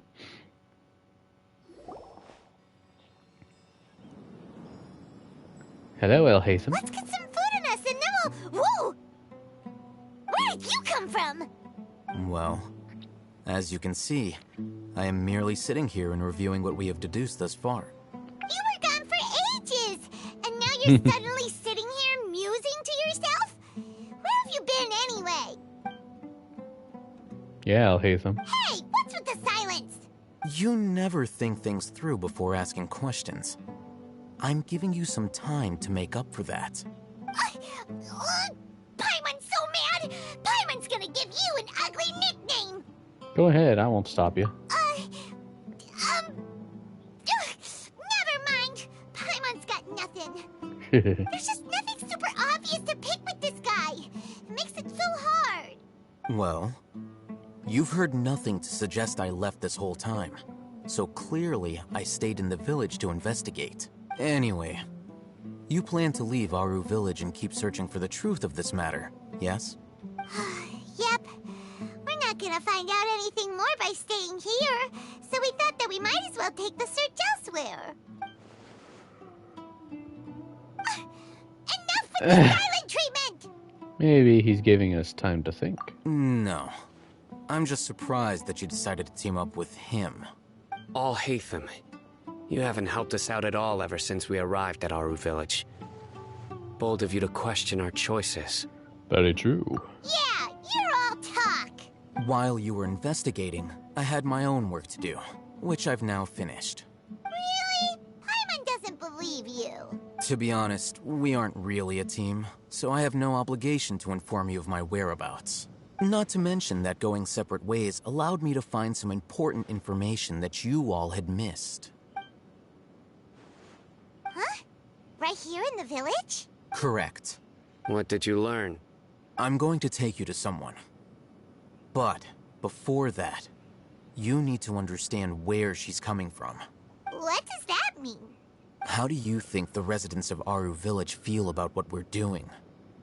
In other words, do you truly believe every single word the villagers tell us? Of course not. You mean some of them lied to us? Hiding the truth does not necessarily equate to lying. Again, these people have their reasons. Remember what Gandis said? Most people in Aru Village don't necessarily care which deity is in charge of Sumeru. That's because whether the Scarlet King or the Dendro Archon has power is of little significance to them. By contrast, the perils of their daily lives are ever-present concerns. They won't simply share everything they know with you without good reason. That's why you believed there was no further information to be found in this village. So you're saying that we can find new info from someone we've already spoken to. Glad you're following along. Among those you have talked to, there's someone who was consciously keeping you out of the loop. In fact, she's been observing your every move since you arrived. I had a feeling it was her. The reason being, to someone who only wants to live their life in peace, any external factors introduce unpredictability into the equation. Those eyes. Those fierce eyes. You look like a real fighter. Don't change the subject. It's quite obvious that she's intimidated by Sino's authority and strength. Right. You were asking about the Mad Scholars. She corrected herself mid-sentence because she's aware that there are Scarlet King fanatics in the village. If she sounds too friendly towards the village keepers, she could easily make herself the Radicals' next target. I think it's been a few days since I last saw them. I usually go to bed pretty early, so I'm not too familiar with what goes on at night. Remember? She made a point of denying her involvement in anything that occurs at night. But honestly, I feel quite sympathetic towards them. Even though they act a little strange, they've helped me in the past. After speaking to the village chief, it became clear that the village keepers had protected Aru Village at night. In other words, the young miss was very much awake during that time. Then why would she lie? By getting involved with an outsider, she risks drawing unwanted attention to herself. As for why she might be so wary about all this, maybe you should ask her. I'll pass on this one. You said that she is afraid of me. If so, it's best if I stay out of this. We're on it! Let's go talk to this lady. Hopefully get some more info. Knock, knock. Miss Shawnee, as we discussed earlier, I've brought someone with me. Mr. Alhaitham, I'm aware of where you stand, but how can I make sure that your friends think the same as you? Huh? What do you mean? We need to clarify our stance or something? Go ahead and talk to her. You'll get the answers you want. Go on. Earn her trust. Is it really that simple? May I call you Traveler? Sure thing. Hi, Miss Shawnee. Hi, Traveler. I want to ask you something. Sure. Do you think the resurrection of the Scarlet King can truly change Sumeru for the better? Not at all. Why's that? Because it'll only result in conflict. That's very similar to what Miss Candace says. I know you two are friends. That's why I'm willing to talk to you, even though I do have some reservations. Before, I wouldn't even have the courage to ask something like this. Traveler, do you believe our lives will get better? I can't promise anything, but I'll do the best I can. Yeah! We came here from another nation, so it isn't wrong of you to be weary. And we aren't really residents of any one nation. We're residents from the sky. But even so, We've met lots of people from different places, and we've always fought for what we believed in. We have friends in Sumeru, and we want to help them. That's why we decided to stay here for a while. I want to trust you. My apologies for posing my questions like that. To be honest, I didn't expect you to come back for more information. Al-Haytham told us you have your reasons. It's okay. We understand. Exactly. The fact is that only one side of my family is desert folk. I don't really fit in anywhere in Sumeru. Some believe in the Dendro Archon, while others believe in the Scarlet King. I don't belong to either side, and neither side would want me. Who do you believe in, then? Speaking of which, the Radicals mentioned that they despise traitors. Do they just think that anyone who's different from them is a traitor? Yeah. Some people can be so narrow-minded when it comes to bloodline and beliefs. It makes no difference what I say or how I behave. I'll always be suspected of having ulterior motives. This almost sounds like the problem with the Dark Elves in, Windhelm. With the Nords and everything, and it's like, you're Imperial spies. It's like, no, we are not. We're just here to live in peace as peacefully as we can be. Slowly, I just stopped talking to people. I pretended not to hear or see anything. And then it happened. The village keepers who had helped me disappeared with no explanation, and I didn't dare breathe a word about it to anyone. Until now. You can tell them. I'm sure she'll keep your secret. All right. I'll tell you what I told Al-Haytham. I actually have a sharper sense of hearing than most. Sometimes, I hear strange crying sounds in the night. There are ghosts? Ghosties, oh no. Perhaps. I'm not sure. It's faint, but it's definitely the sound of crying. It comes from far away in the distance, and always carries very raw emotion.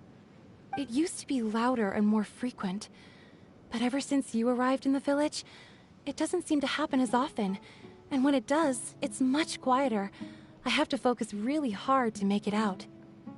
I confirmed this with the guards on night duty. They also have someone with a good ear, and he's heard similar sounds at night. But, because we're in the middle of a desert, he would rather believe that they are the cries of beasts than ghosts. Could you make out where the sounds are coming from? There's really nothing around these parts, except for an old hospital not far from the village. Ooh, a haunted hospital. Nice. I think they used to use it for treating Elazar, but it's been abandoned for years. Oh, we need to go check out that haunted hospital. Yeah, let's go! Let's go ghost hunting.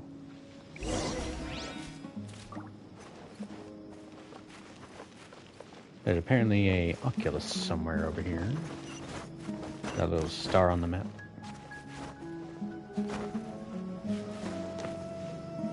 It's probably at the top of this thing or something.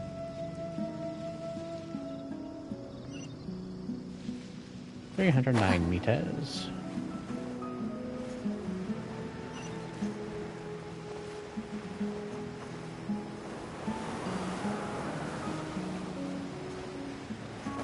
I don't want to climb up here real quick.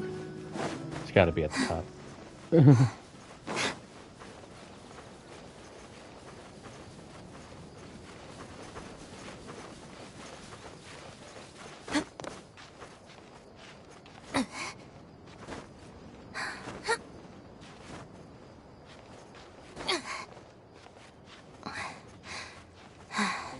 Almost there.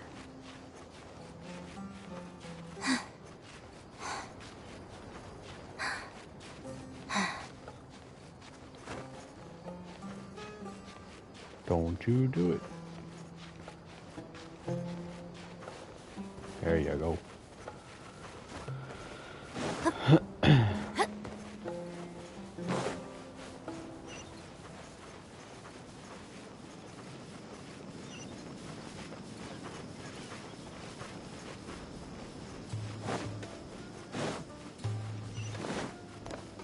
So it's not up here. Huh.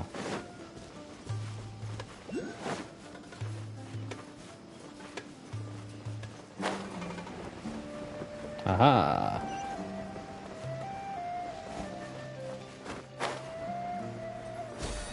There we go. Alright. Oh, I went down there like one of my first times when I was here. Couldn't get through the wall though.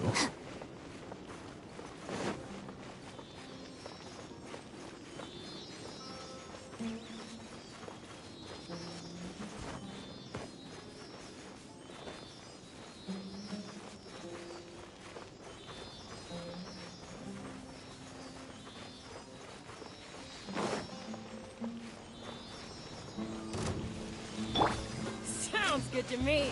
I'll protect us. Guys. Stand with me.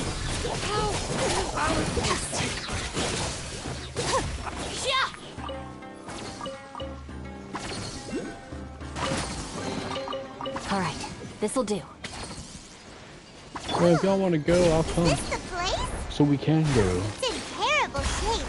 And there's sand everywhere. What do you mean there's sand everywhere? It's a freaking desert. An ideal place to hide people.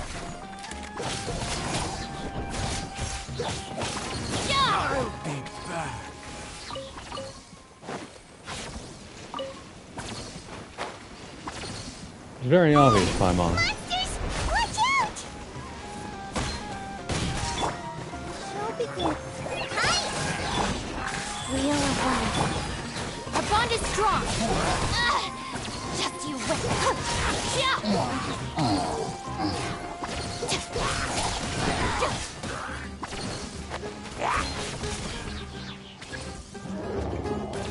Ooh, big guy.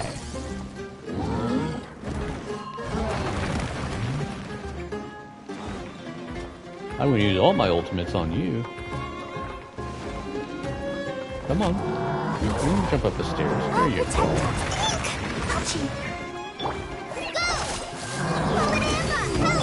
Wow, life goes on. Sacred name. Fortune preserve. Oh, hold it.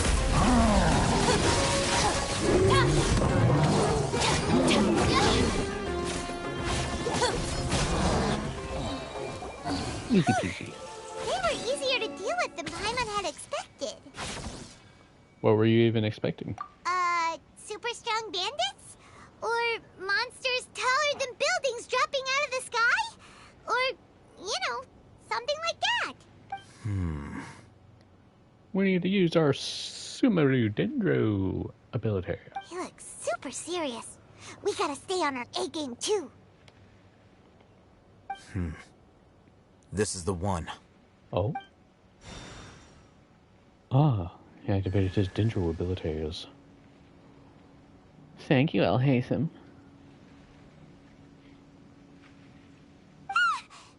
Let's go in and take a look. Legasp.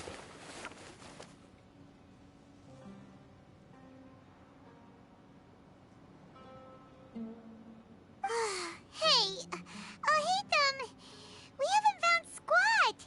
Are you sure we aren't wasting our time here? Patience. Shawnee says she only hears the crying at night. We have time to burn. Until then. Until then? I'm taking a break. Okay. And just like that, he sits down. Wait, he even brought a book to read? What are you reading? Let Paimon see. Okay, sure.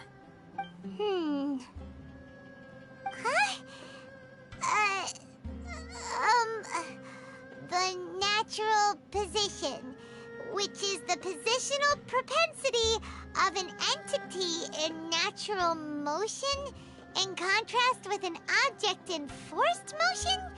Huh? When free from external influences, every entity displays the tendency to follow its natural trajectory? So, you got that? Oh, Paimon gives up. You keep reading your book. See ya. How is he so relaxed? Look at him, reading an impossible book in a creepy place like this.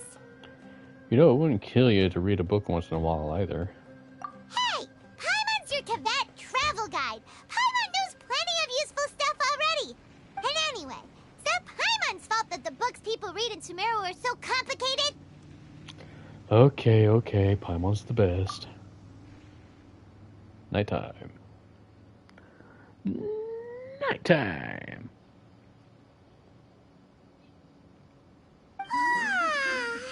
Paimon's getting so sleepy. I hear the crying. Huh? What was that sound? There it is. Yeah, this place is haunted. It's coming from that direction.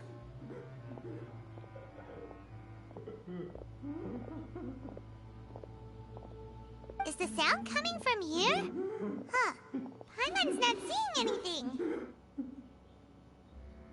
It's in the floor.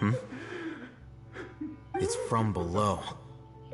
Y'all didn't see that when you looked at it initially? But there's no way we can get down there. Something is off about the interior here. How did you not see that in the first place? Oh my goodness. There's an obvious trapdoor. Sand walls. As I thought. There's a hidden structure. Wow. It's like they tucked another hospital into this one. Oh, it looks like there are other mechanisms around here. Let's keep exploring. Time for a puzzle. Aw. But I want to look inside. I need a key.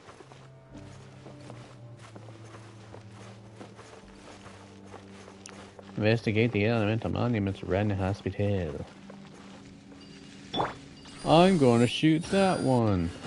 I should probably look at it first, huh? Yeah, oh! I thought I was about to die right there.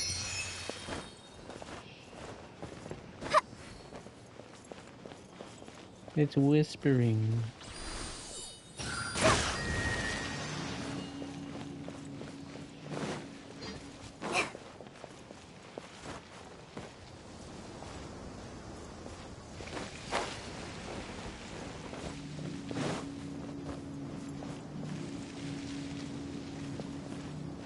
I'm gonna save the one up here.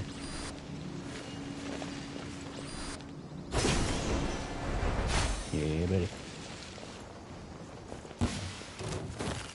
Uh-oh, a fight.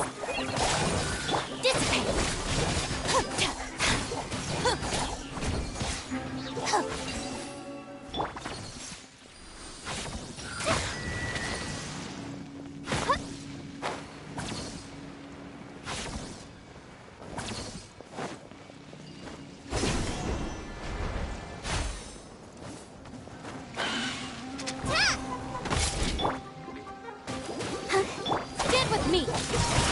Looking for a fight?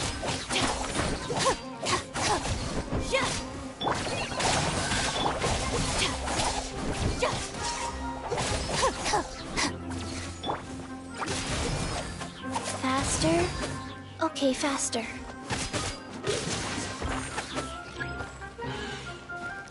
Enemy enforcement. Uh-oh. Our bond is strong.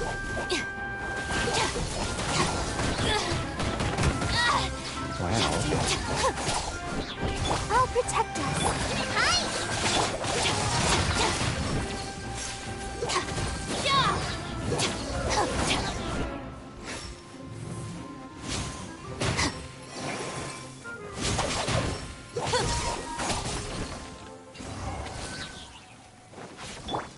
Well.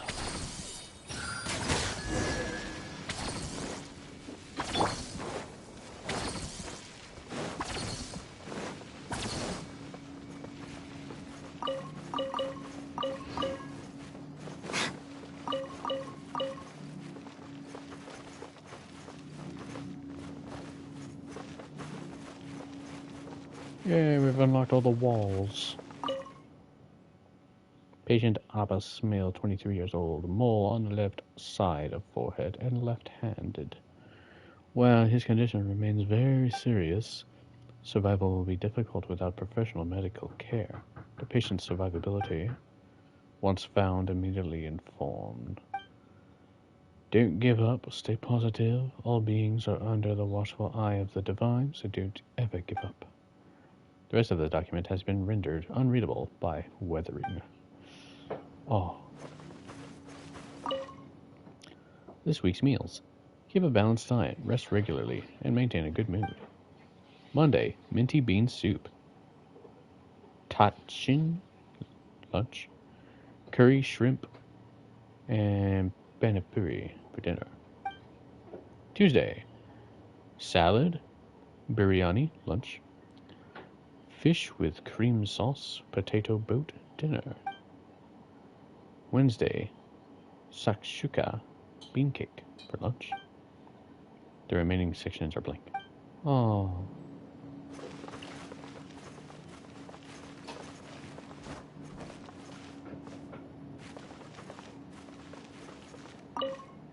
This week's shift. In case of emergency, contact the physician on duty immediately. Monday, Ibrahim. Tuesday, we don't know. Wednesday, Amudi. The remaining sections are blank. But why was number 2 a solid bar? Why was Tuesday a solid bar? Is it a name that we don't know yet? Old vase. There seems to be the darkened remains of a stem inside this vase. It was probably used to hold flowers. The words for Avon are on the bottom of the bottle. It seems to have been a gift of someone named Evan.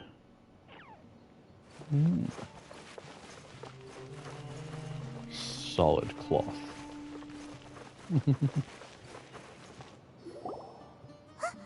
Look! There's someone over there! We need to be careful. Good idea. Let's approach him slowly without alarming. Wait.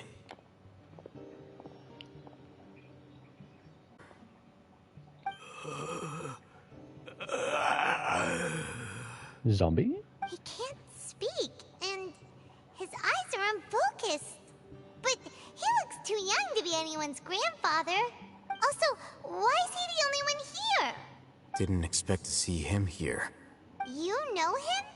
He's Razak, a senior of mine at the Academia. Oh. He's a scholar too? Is he the kind that holes up in a forest and mumbles stuff about training? No. And that's the problem. Razak was never involved in any of those things.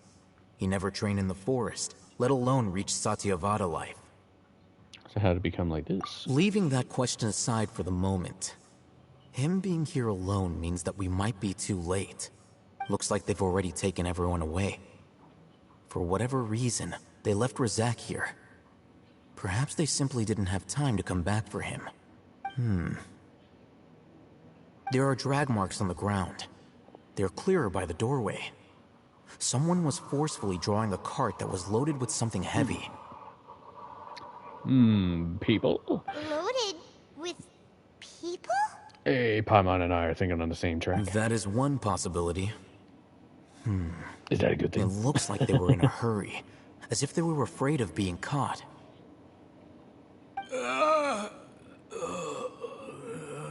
The symptoms are identical.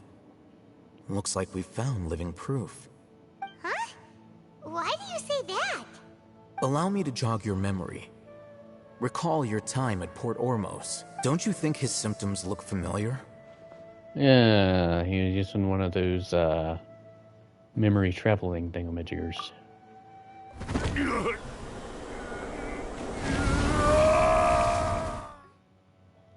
Yeah. Oh, now that you mention it, they're acting the same way. Correct. The Academia is behind all of this. It isn't difficult to deduce their rationale. First, the Academia spread a false rumor of the Scarlet King's resurrection, emphasizing the role of the village keepers, the mad scholars who were exiled to Aru Village. These rumors were all the persuasion that the radicals needed, and those based in Aru Village leapt into action. Unbeknownst to them, of course, through rounding up the scholars, they were actually helping the academia. As well as being able to exploit the radicals for their own ends, this scheme has one further advantage to the academia. All the risks and responsibilities are offloaded onto the Scarlet King's followers.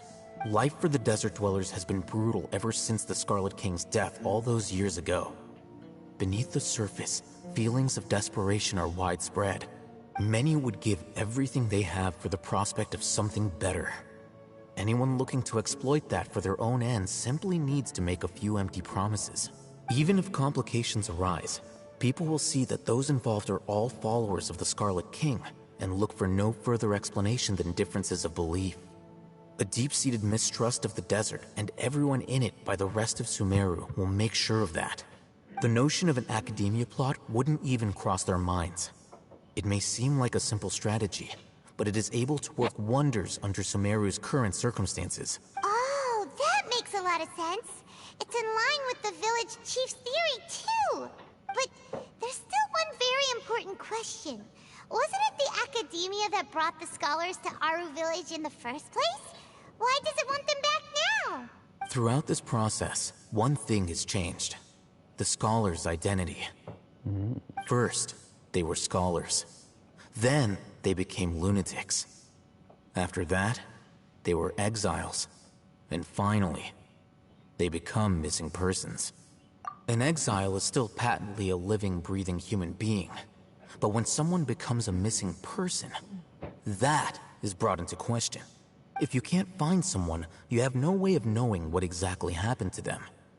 That makes missing people an ideal resource. Resource? For what exactly? One possibility is that the information in their brains could be extracted into knowledge capsules. Extracted? You mean canned knowledge comes from people's brains? Well, where else do you get knowledge? With the technology of the Sumeru Academia, it's entirely possible. Perhaps the process caused them great suffering, which is why they cry out in the dead of night, when no one is watching them. So, the human brain... Nope, nah, Hyman doesn't want to think about this. How did you learn of this technology? I'm the Academia's scribe, after all. I'm familiar with their projects. Anyway, judging by Razak's state, the contents of a divine knowledge capsule were extracted from his mind.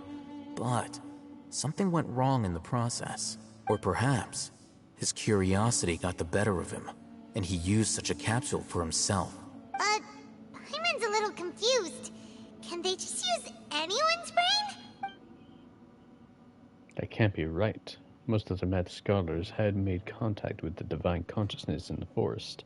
That's what the Academia is after. It's also safe to assume that this knowledge has something to do with the Fatui, the Doctor, and also the Balladeer. They're using divine knowledge capsules to turn the Balladeer into a god. The look on your face tells me you've realized the answer. The Academia needs people who have been exposed to the divine consciousness. That's right. To some scholars, gaining knowledge about the gods is their entire life's pursuit. Extracting canned knowledge is just one of the extreme measures they turn to. However, I can't help but wonder, what do they seek to gain from divine knowledge? The Academia is going out of their way to look for forbidden knowledge, but what is their ultimate goal? I've spent quite some time trying to analyze the contents of the divine knowledge capsule, but to no avail. It seems like my way of thinking is too different from theirs. You mean you're not even slightly interested in getting your hands on this forbidden stuff? All scholars seek to expand the horizons of knowledge, but I'm not particularly interested in gods, so I don't share their degree of zealotry. Extracting information from people as if they were lifeless objects? If this is the direction of academic progress, then the Academia may as well shut its doors. Sounds like you're really against all this. Of course. The Academia's actions run contrary to their rules. Whether it be academics or knowledge, everything has its boundaries. If those lines are crossed, the rules and order that govern everything in the world will be destroyed. This matter needs to be corrected. Just like fixing a typo in a book. Wait, didn't you step in to help because you felt sympathy for those poor people? Not to be callous, but no. My criteria are a little more restrictive than that. There is no shortage of suffering in Sumeru, and the same can be said for the rest of Teyvat as well. What do you plan to do about that? Save every last person? Probably not. Paimon's not sure. Your motives are more specific and personal. You can say that. Simply put, I don't blindly place my faith into strength or heroism. I do what I want. The Divine Knowledge Capsule is something I want to investigate in full. That doesn't mean I'm willing to take action for the sake of a few strangers. Though he rejects the notion of greater moral responsibility, he justifies its action because they are true to his personal motivations. Someone like him might actually make for a better ally. Paimon's been wanting to say this for a while. There are a lot of bad guys in the academia, but you're not one of them. You're their weirdo. You're probably right. Though I must say, I quite enjoy this feeling of being the odd one out. Uniqueness is also an asset, is it not? Wow, that's a great way to think about it. Paimon's really impressed. If only Miss Shani had a similar mindset, her life would definitely be a lot easier. Just a little bit. I'm just a more likable person than her in general. There's nothing more to it than that. So what about this guy? He won't last long if we leave him here. Let's take him with us. We'll work out our next step after we return to Aru Village.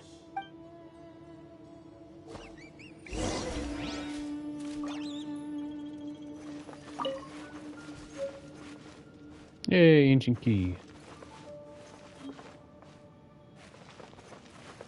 So that should unlock the thing upstairs.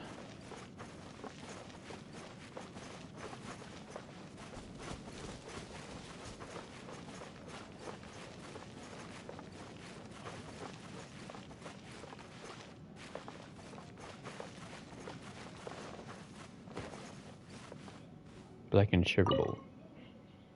If there weren't crooked carvings of Abaz, and sugar jar on them, it would be difficult to imagine that this dirty clay jar was ever used to store sugar. Okay. Dusty tableware. There's a name inscribed on this bowl.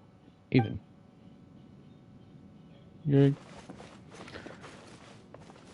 Alright, let's go see what's in that nightstand upstairs.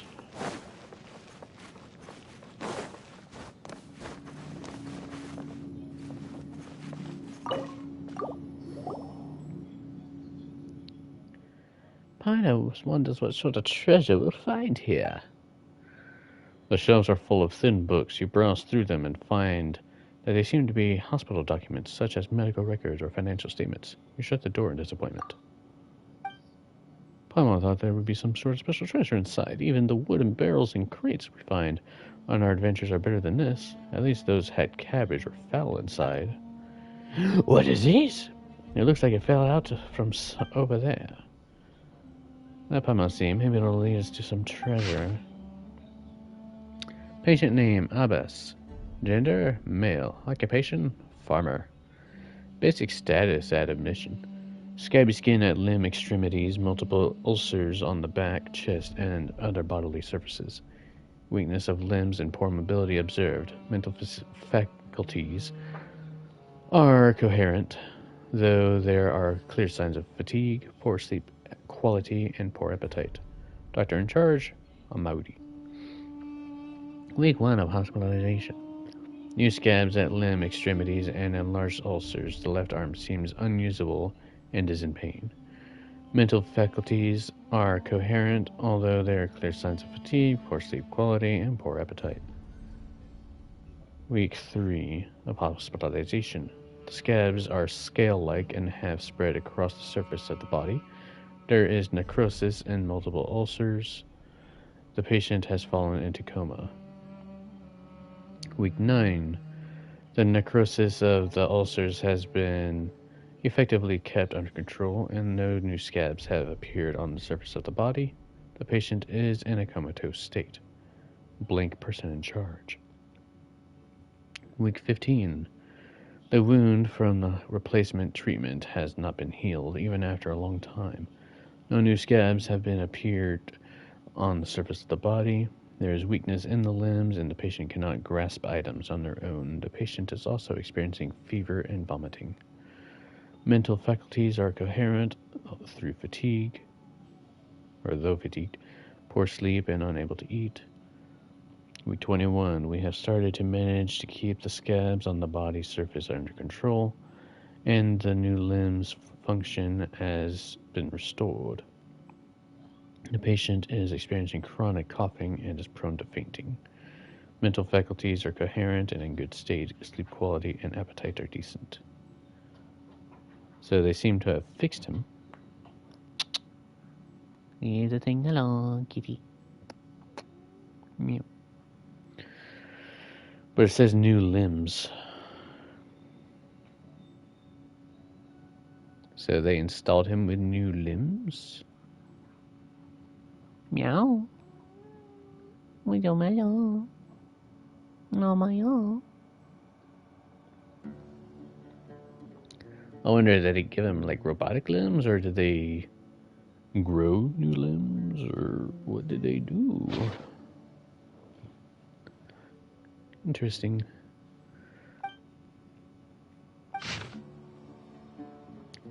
Treatment subject, Abbas, gender male, occupation farmer.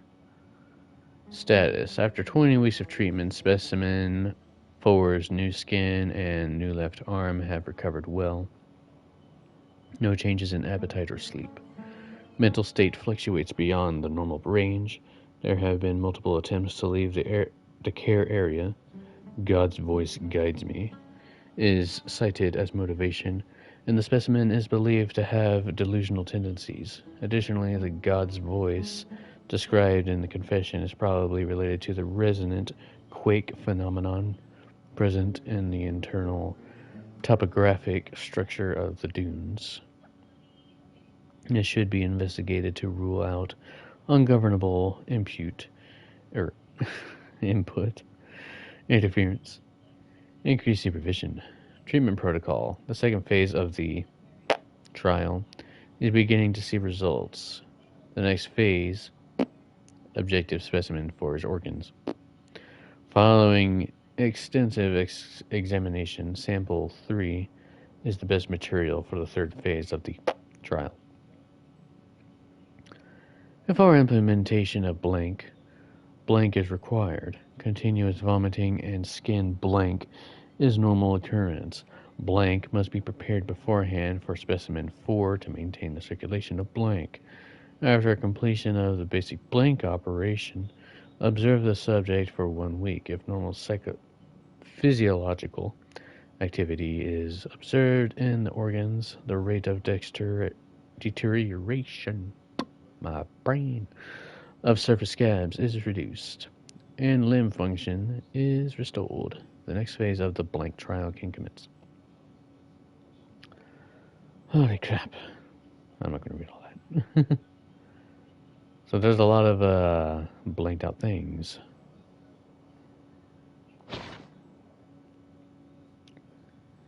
Ignorance might be bliss here, to be honest.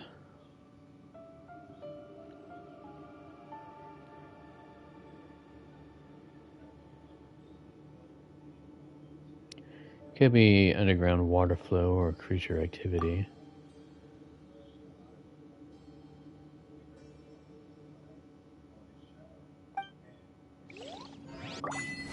Yay! Does that mean that we can go into the other ruins at some point? That'd be freaking cool.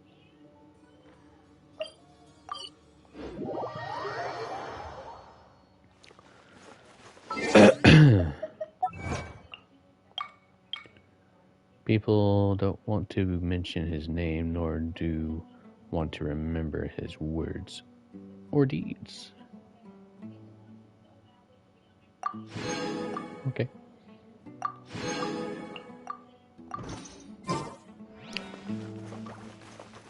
Let's see, where are we at? 216, okay.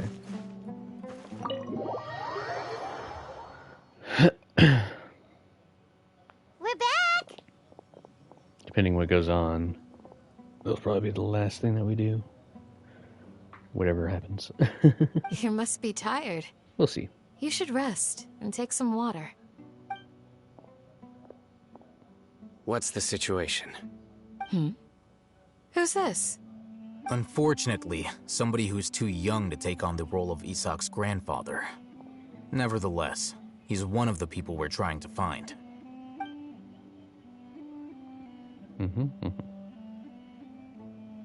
So, at one point in time, the abandoned Elazar Hospital served as the Academia's site for extracting divine cant knowledge. Yep, pretty much. Their plan must have been implemented at some point before we arrived at Aru Village, since divine cant knowledge has been in circulation for a while now. Yet, they fled once we were headed to the village, almost as if they knew we were on their trail. Why is that? Yeah, why is that? We may have a mole in our midst. One of us could be secretly revealing our whereabouts to the Academia. Huh? Well, it's Are not our us. friendships that shallow? Looks like none of you have realized wherein lies the issue.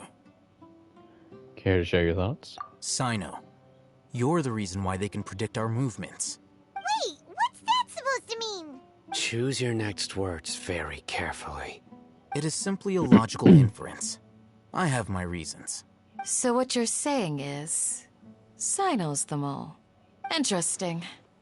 And here I thought you were the most suspicious one, Alhaitham, since you were always acting alone. I know.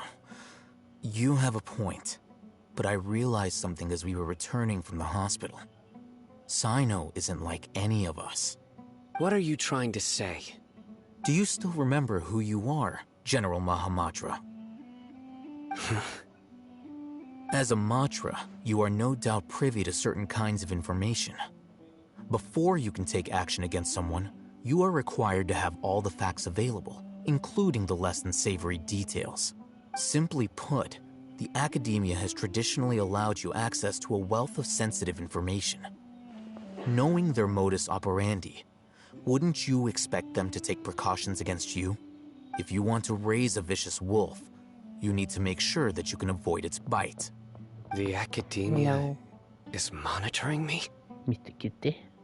It's not that simple. The Academia has eyes all over Sumeru, but they have a special protocol for dealing with you. Every so often comes a Nyagarbaha Day. On this day, the Academia enters new information into the Akasha through knowledge capsules. I remember seeing the thick notebook next to the control panel once.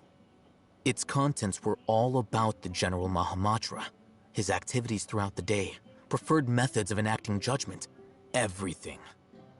You're saying that the Academia entered my information into the Akasha too? But what's the point in doing that? My actions aren't important enough to be added into the Akasha.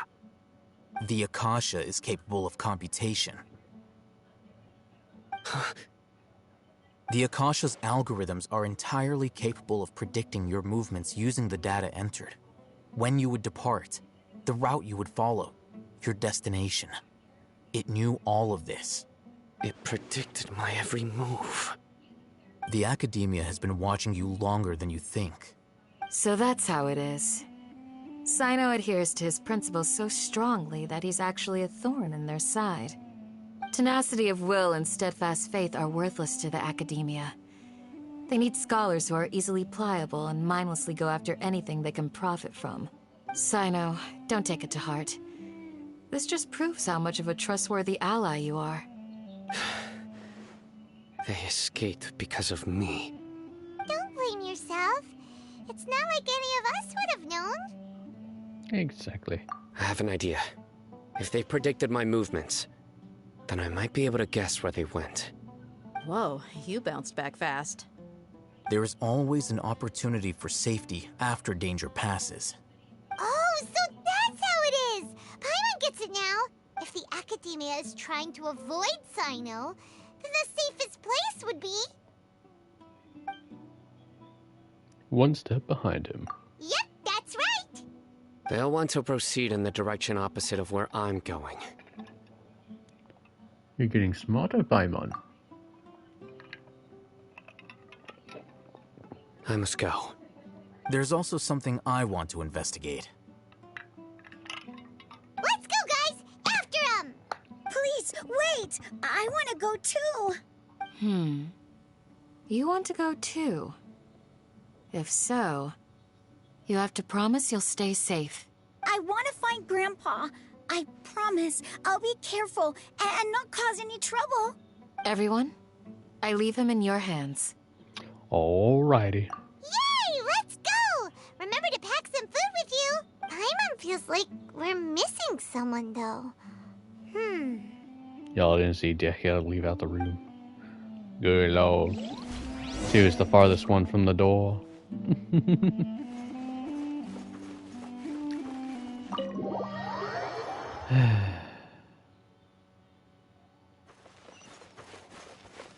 Alright, so I guess we're going to finish this out because I just checked. We're 83% done with Chapter 3, so might as well.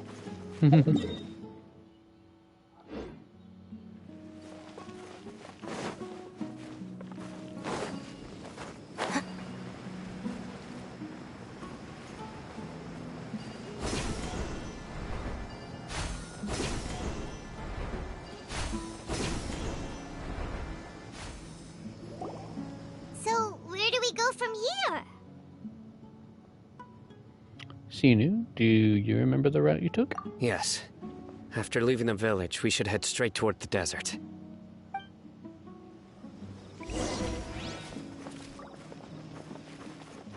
I know the desert like the back of my hand.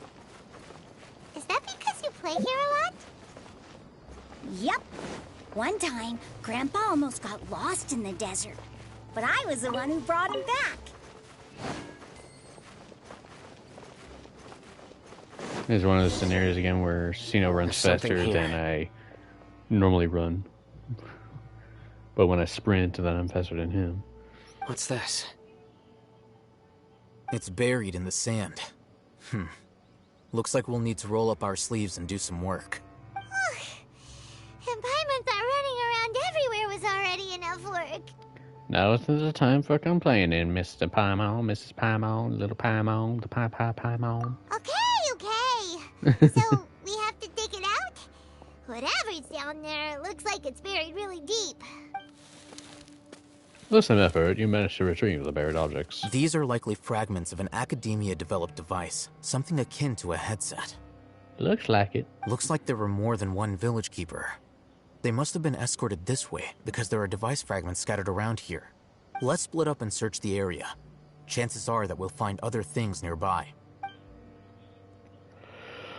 Wow. Wow. Wow. Wow.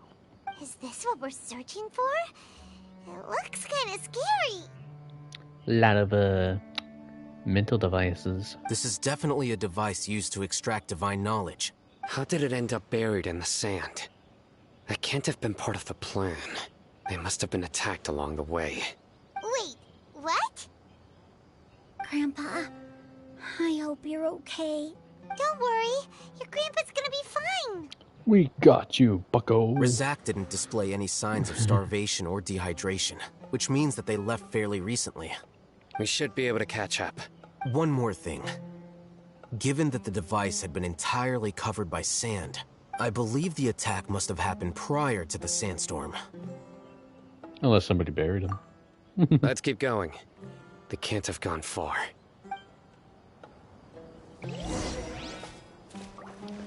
Let's go! But running on sand is so tiring!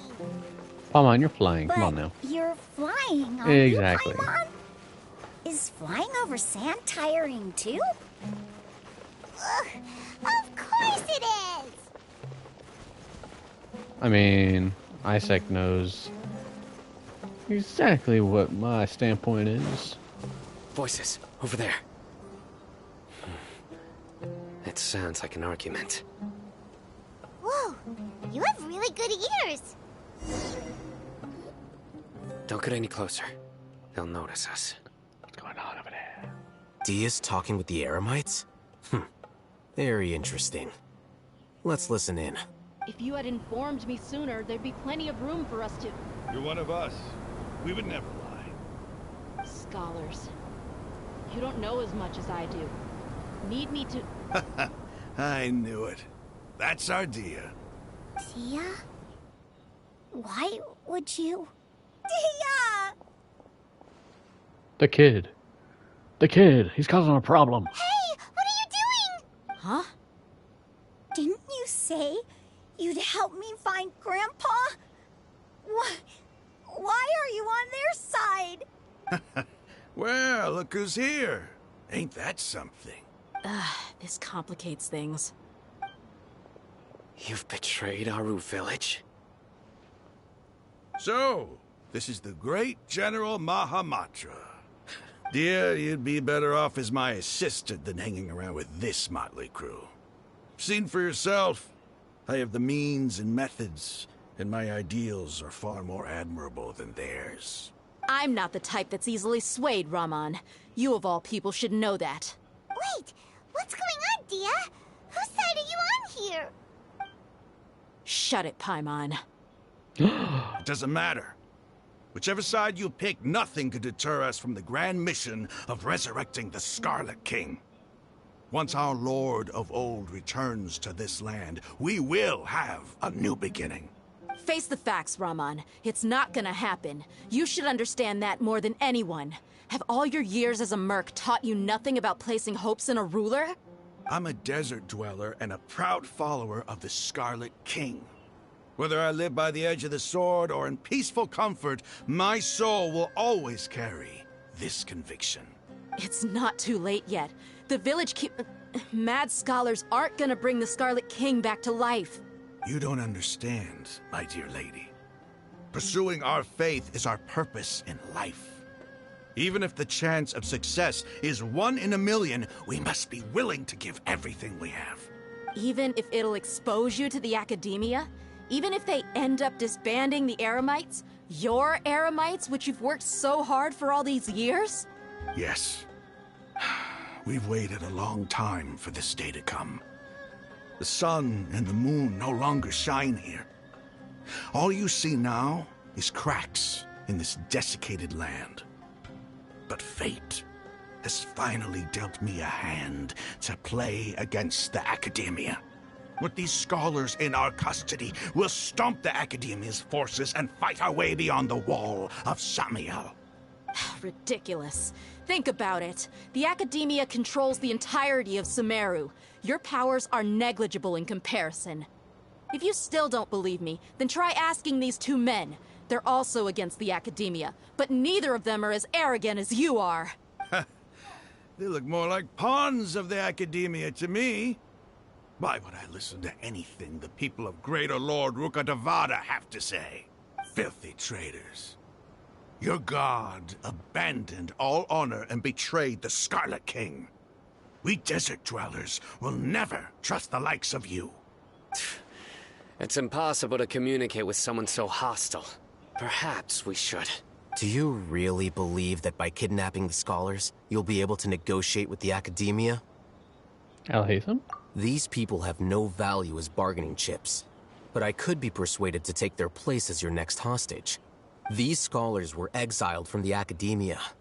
I, on the other hand, am their current scribe, and will be a much greater asset to you.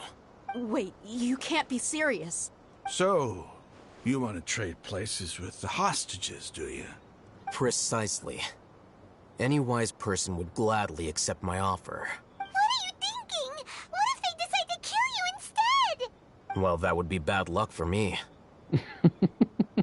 However, I'd get the chance to observe the scholars, perhaps even find out the truth. Think you can talk me over with that confident look of yours? I'm not trying to persuade you. I'm using this as a means of joining forces against the Academia. You are the scribe. What do you have against the Academia? Not all desert dwellers believe in the Scarlet King, and the same applies to the Academia. Why must all knowledge seekers approve of the Academia's way of doing things? You Academia scum!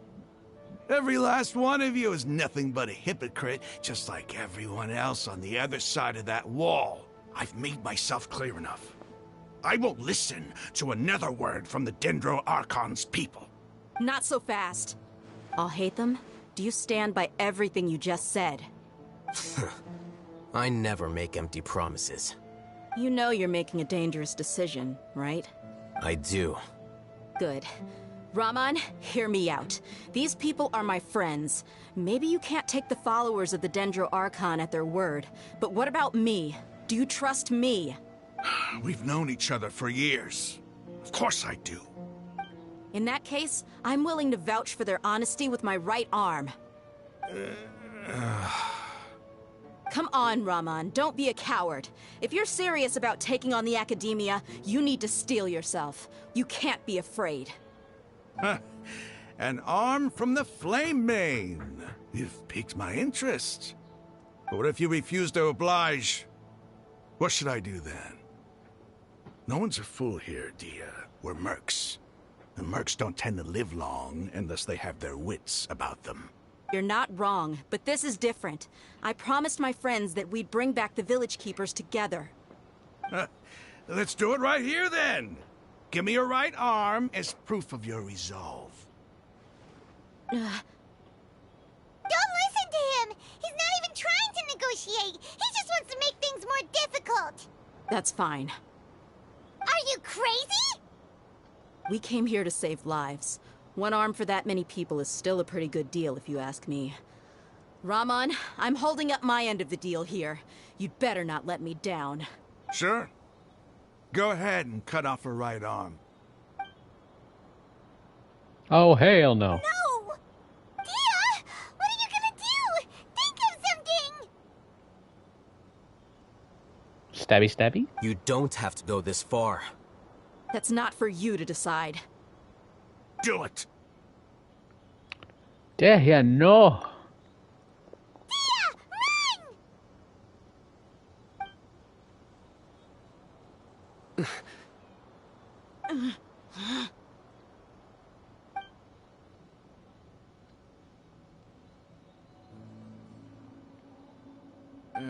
Stop!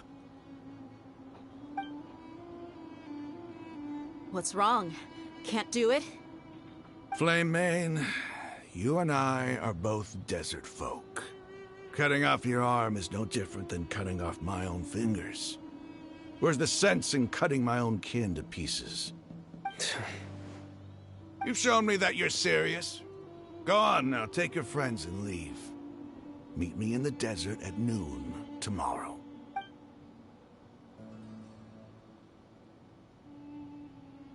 Will do.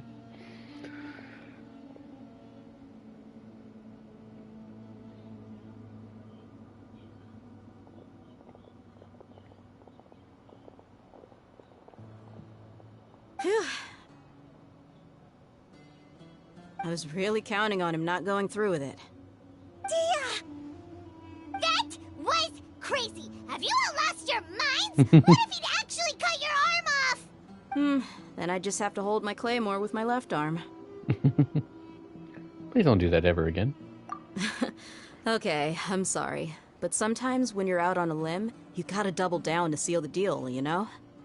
By giving them a limb? Don't ever make a promise like that again. I can deal with the likes of them. If it came down to it, you would not lose to them either. I don't doubt it, Sino. But this is about more than me and them. There's a lot more where they came from.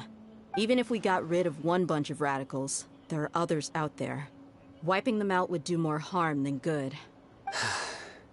As you wish. I'm sorry, Dia. I should have stayed put and listened. I should have trusted you. It's okay. I promised you I'd help find your grandpa, so I'll do whatever it takes. Whatever it takes? You just might be scholar material. Huh? Are you serious? The Eremites once said that I was a lunatic. Perhaps a little madness is essential to be successful in research.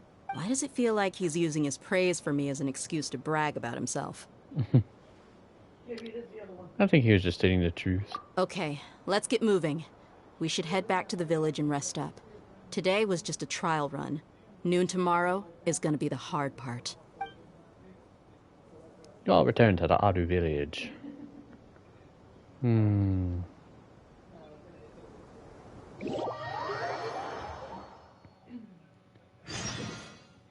Secret of Scorching Desert. Wait until the following morning. Okay. 91%. Yeah, let's finish out this chapter 3. Let's freaking go! Before that, though, are there any shops? Now that we've gone this far.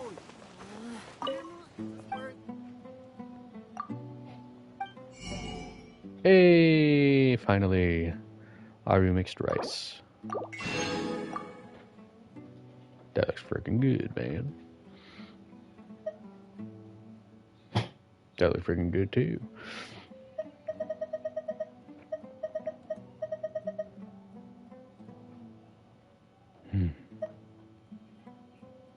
Damn, that's expensive.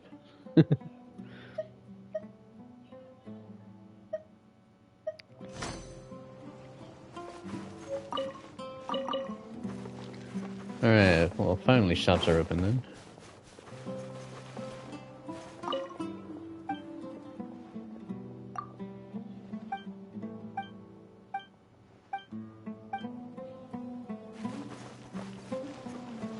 They're Merchant 2.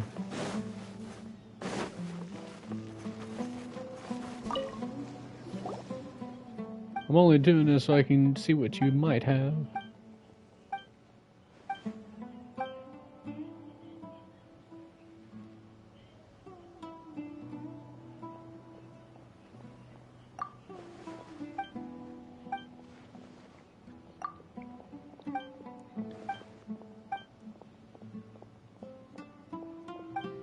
So he's from Mondstadt, I suppose.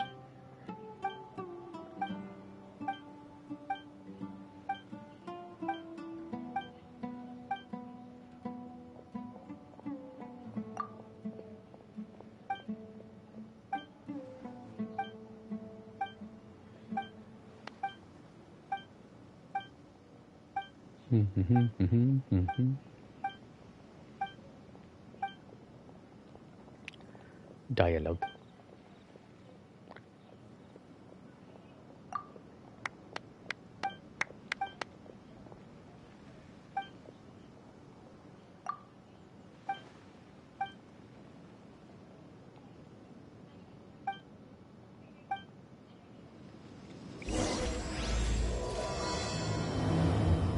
Alright, well, obviously we're not going to do that right now. Oh. Well, damn. Okay. Still not going to do it now, though.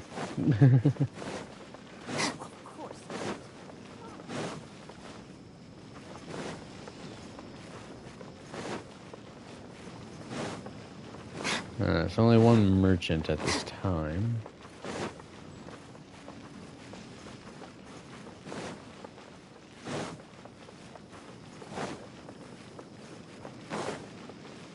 Gotta be at least one more that's available right now.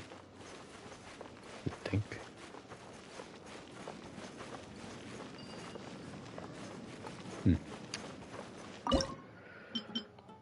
Oh well.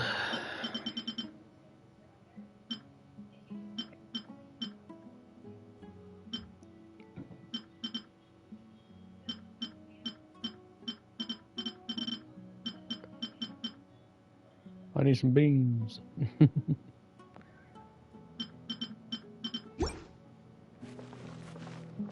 Alright, let's wait until 6. So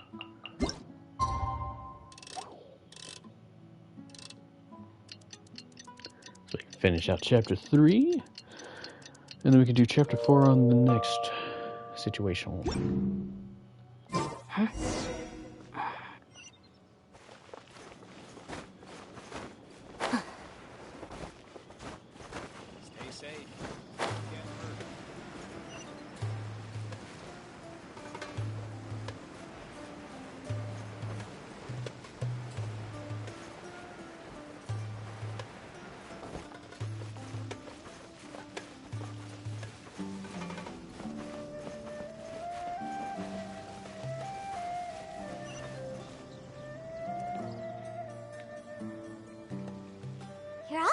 so early.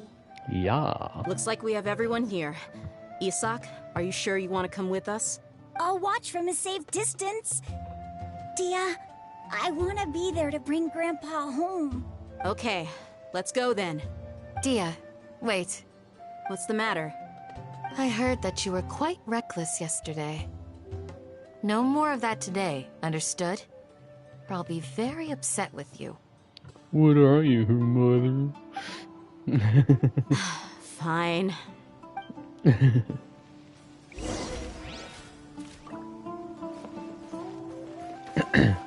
Maybe a sister.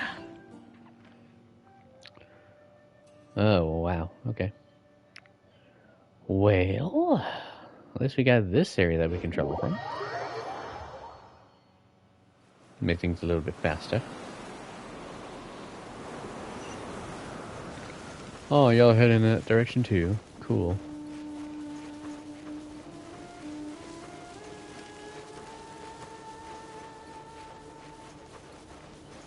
I guess we might have to fight them.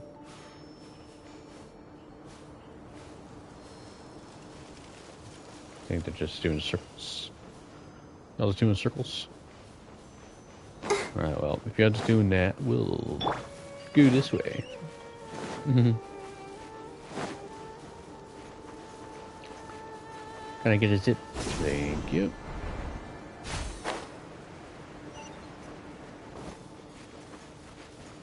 It's about to go down.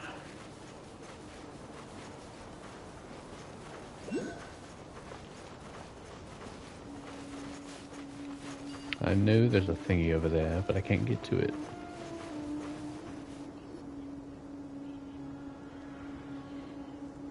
Yeah, it came from the right side too. They got here before us. Uh-oh. Is it because Paimon overslept by 5 minutes and held everyone up? You didn't have to admit that though. Is everything ready? Absolutely. Although, you brought fewer people than I imagined. Bring him over. That's the grandpapa? Grandpa! Uh-huh. Why is there only one of them? Rahman, I've always thought of you as a man of his word. What's this about? It's a 1-for-1 exchange. Sounds fair, don't you think? He's that kind of asshole. And let me put it this way. Agreeing to any kind of deal with the Dendro Archon's people is already a huge compromise on my part. Don't you think you've asked enough?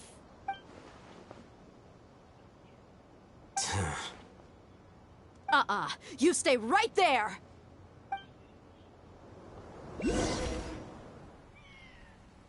Uh-oh.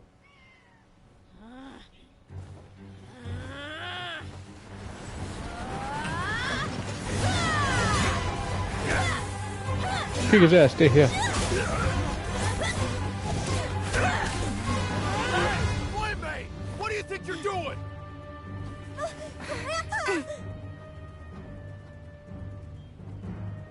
Don't you see this blade here? You coward! Why are your hands shaking? Wait a second! It's a earthquake!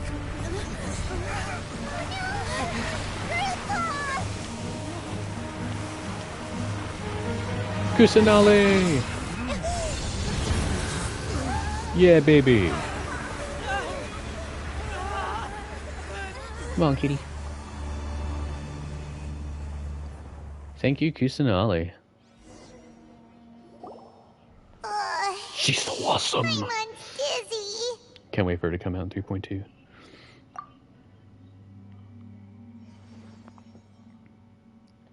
Is everyone okay?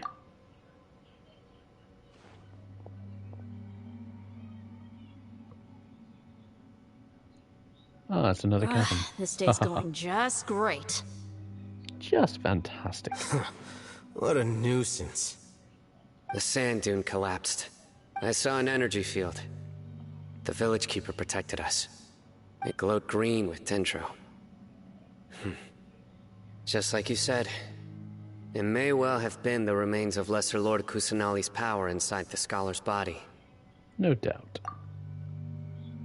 You finally believe me. The Dendro Archon. the present one. Grandpa? Grandpa? Oh no, he's getting confused again. Hey, look around you. Did there used to be a temple here? Underground. It seems that when the sand dune collapsed, it exposed these underground structures. The symbols on the gate belong to the Scarlet King's civilization. This structure must be ancient. Over time, the sandstorms completely buried it and left it in the state we see now. It could have been an underground palace in the distant past. Oh, a miracle. Praise the Scarlet King! What's he doing here? And his men too? They must have fallen down here with us. Pretty lucky if you ask me. Most of them seem in really bad shape. Except for him. He got off lightly. Mind your head. No, this isn't the time for conflict. Our exalted lord has shown us the way to his sacred palace. He's not actually gonna go in there, is he? He ain't gonna die if he do. As it happens, I want to take a look inside too. Okay, I guess we all gonna die. What are you doing? Don't you think it's curious? 1 minute, Lesser Lord Kusanali's power protects us from harm, and the next, remnants of the Scarlet King's civilization appear. 2 major deities are vying to showcase their power to us. It would be a shame not to witness them both. Paimon thought you weren't interested in gods. Indeed. In my view, gods are just a higher form of living being. Or creature, you could say. New discoveries are always worth investigating. Whether they have anything to do with gods is neither here nor there. Raman, what are you gonna do about your men? I'll just let them lay here. The Scarlet King will take care of his people. Right now, I'm going inside. Well, good luck to you there, buddy. I guess we're going inside too. Interesting. Khalil is his name. Okay.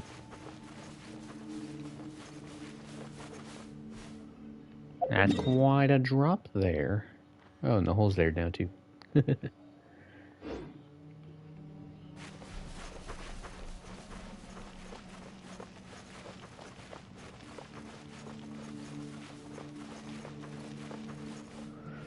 Well, yeah, as I expected, it's a dungeon. Okay. Mushrooms. I'm expecting there to be more than mushrooms, but we'll find out.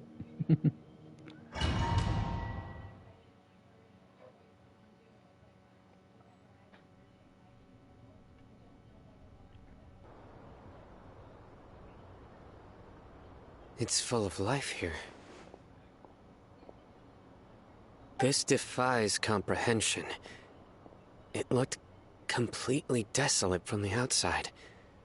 Yet, it flows with energy inside. Yeah, and there's so many plants. It's so pretty. Sir Raman. Huh? Me? Do you see another Raman here? Are you mocking me? What do you mean, sir? Interpret it however you want, but there's something I'd like to draw your attention to. While this structure is clearly left over from the Scarlet King's civilization, the energy that flows in here is that of the Dendro Archon.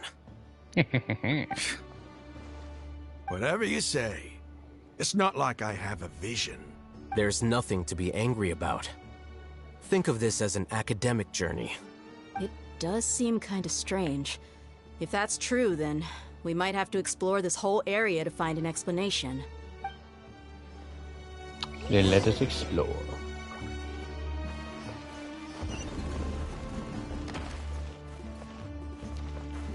I thought I activated a trap.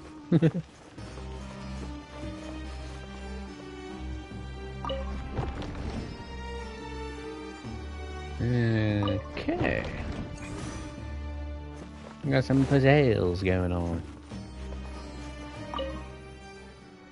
Look up at the hall as immortal and listen to King Desert's holy guidance.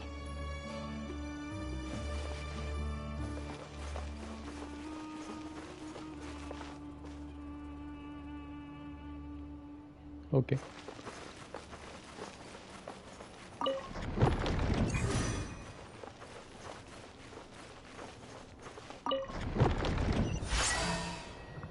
I can't believe I got that first try.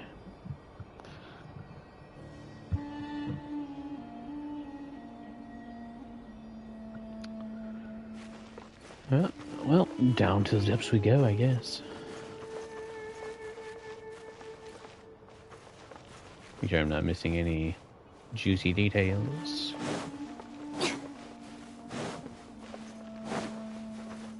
I mean, this is a domain, so I can't climb on anything. Yeah. So.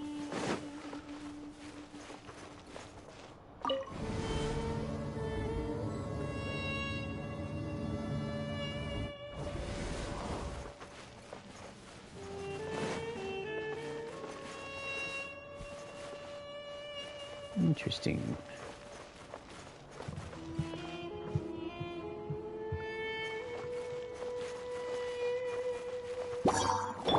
Let the show be... Go! Wheel of Life.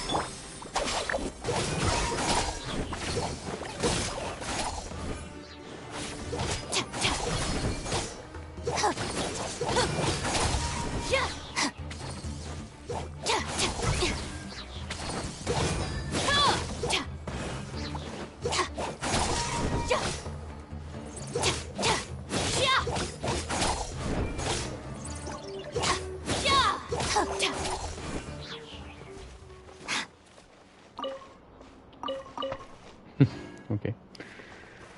Radish and cabbage.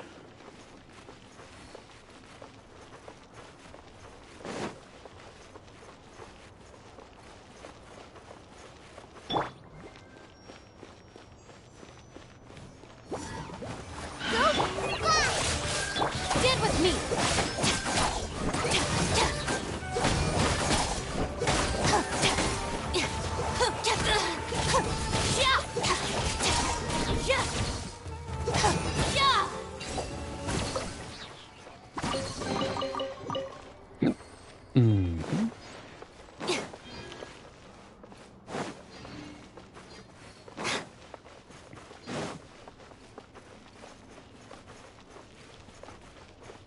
There's cracks forming in the walls.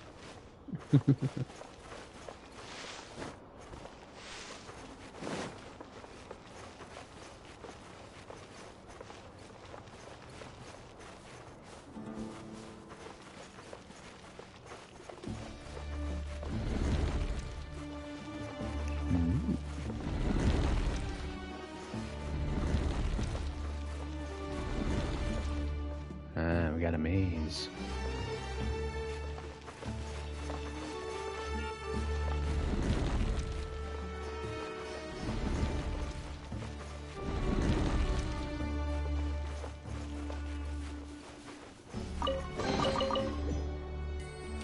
I sure do love me some mazes.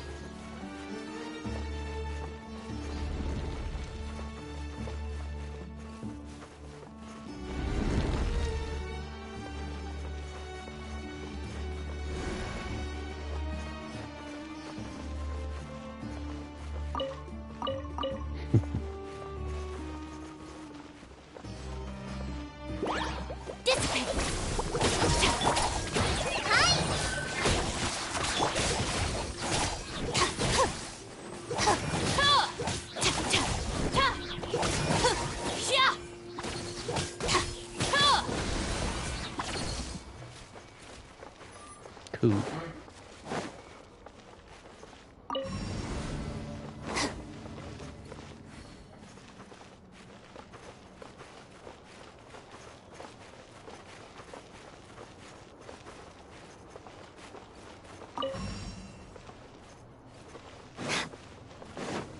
Like I say, can't forget about anything special over here.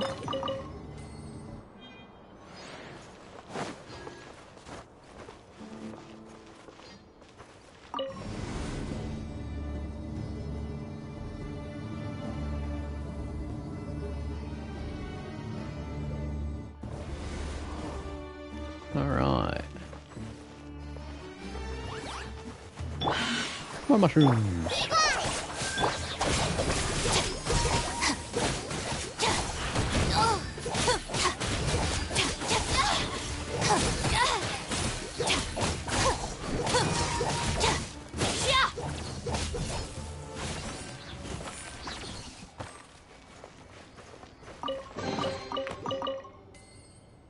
Okay. Oh no, that's for the elevator.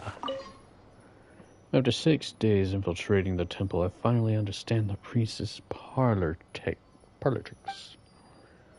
The elevator will descend to the ground. Get on top of it before it starts ascending again to reach the dome.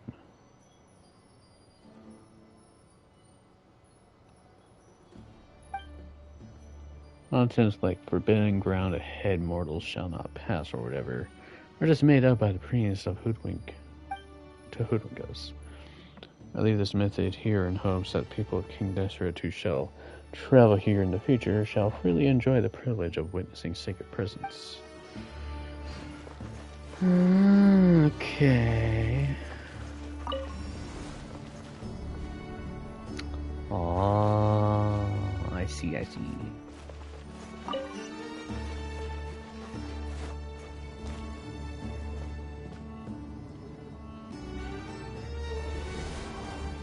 Very good.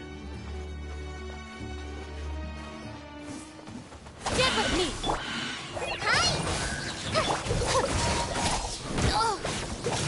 Let's dance.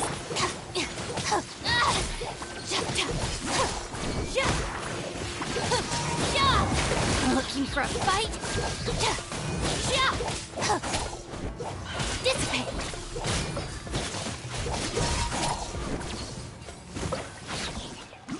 Nice.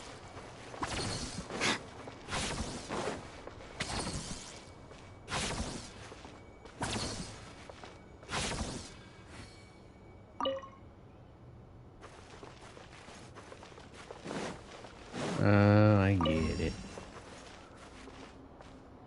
Gotta wait for it. Turn that one off.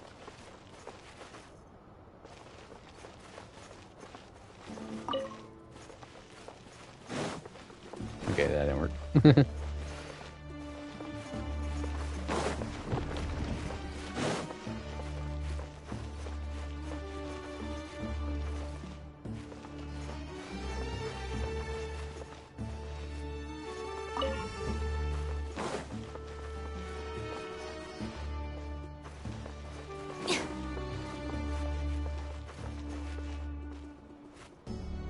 Aha. Very nice. Okay.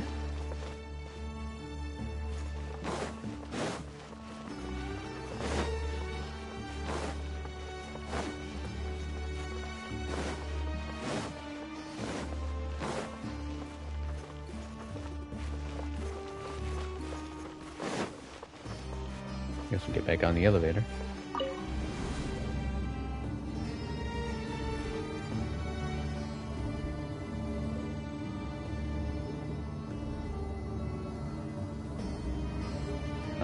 Going under. Oh, now that's a sight to see. The Scarlet King's splendor surrounds us. There's so much vegetation here. It's different than what I expected. Sure are a lot of plants for a desert. That's what I call divine providence of the Scarlet King.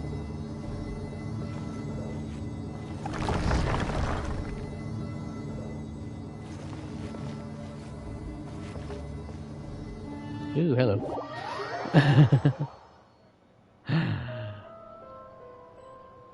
Tree.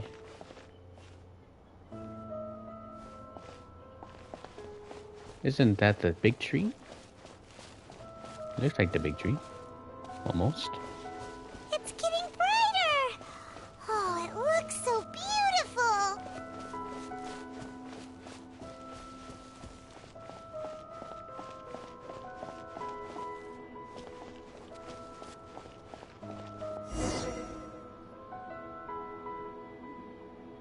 Wait. What's that?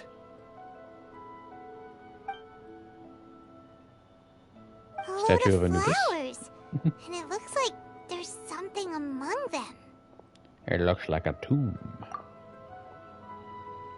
Oh, these are Scarlet King runes. They left something behind. Yes. It's an elegy written in an ancient script. Hieroglyphics. What does it say? Here lies our faithful priest Kasala. Kasala. His wisdom is a miracle among the people, deserving of high praise and admiration. You can read ancient Scarlet King script? Of course. Every student needs to master at least 20 languages before they graduate. Oh my goodness. He's not serious, right? I wish I could read hieroglyphics. There's still something off about this place.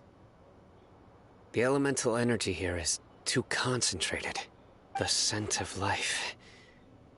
Is it trying to tell us something? Is this it? Analyzing.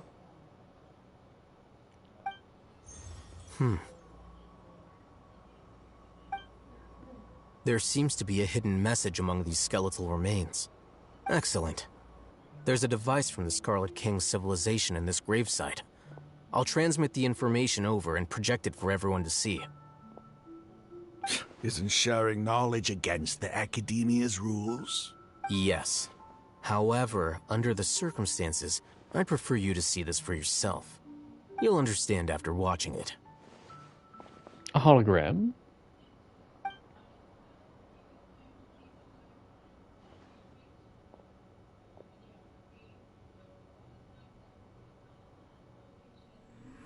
Civilization is born of knowledge, but so too can knowledge be its demise. A disaster caught us unaware. It was knowledge that did not belong to this world. The Scarlet King brought this forbidden knowledge into our world, and it quickly spread like a plague. People's minds were filled with crazed whispers.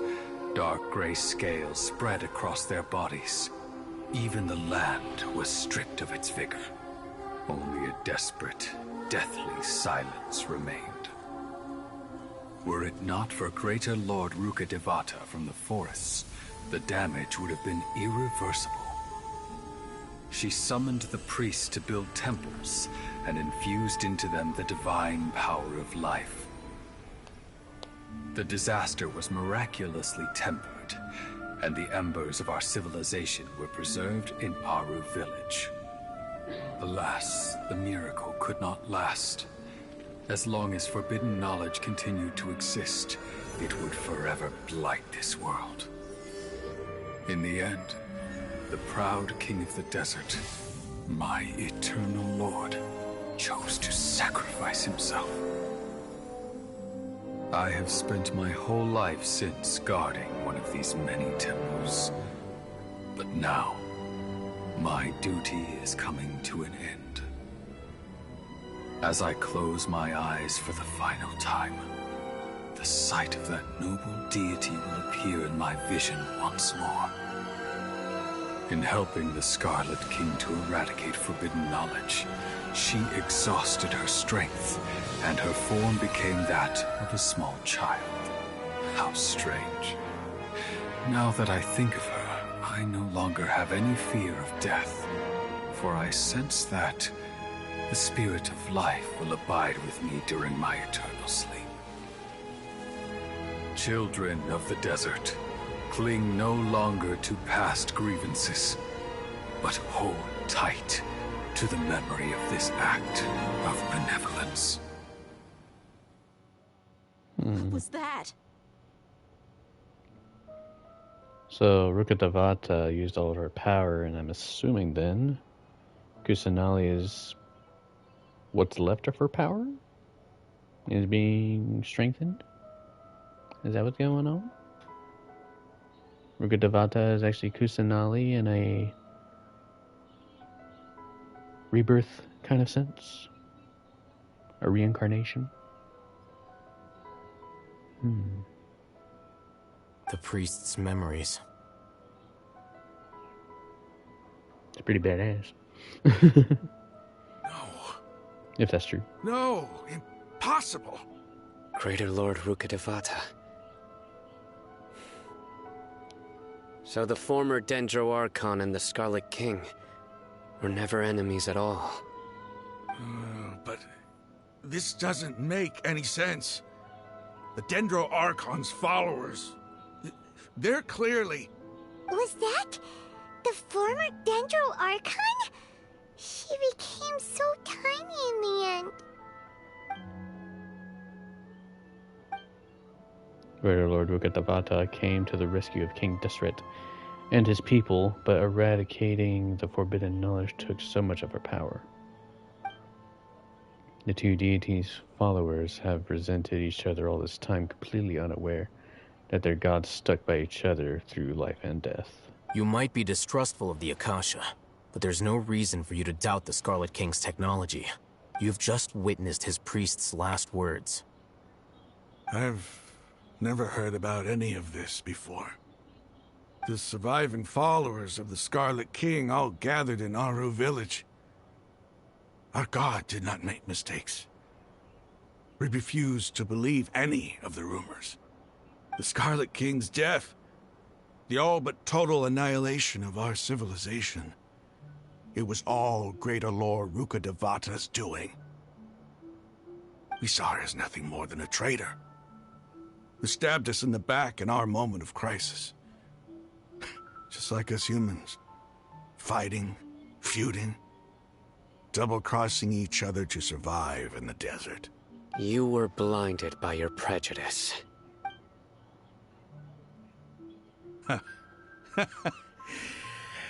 If I hadn't seen this for myself, if I hadn't witnessed his last words with my own eyes, ears, and heart, how could I ever begin to accept this? The truth is so far from what I've always known. Am I really supposed to believe that after all these years, all this time seeking revenge, suddenly now my enemy is my savior? Oh, there you go, buddy. Raman, that's enough. Give it a rest. You're starting to make a fool of yourself. Dia, tell me, my Eremites and I, what are we even fighting for?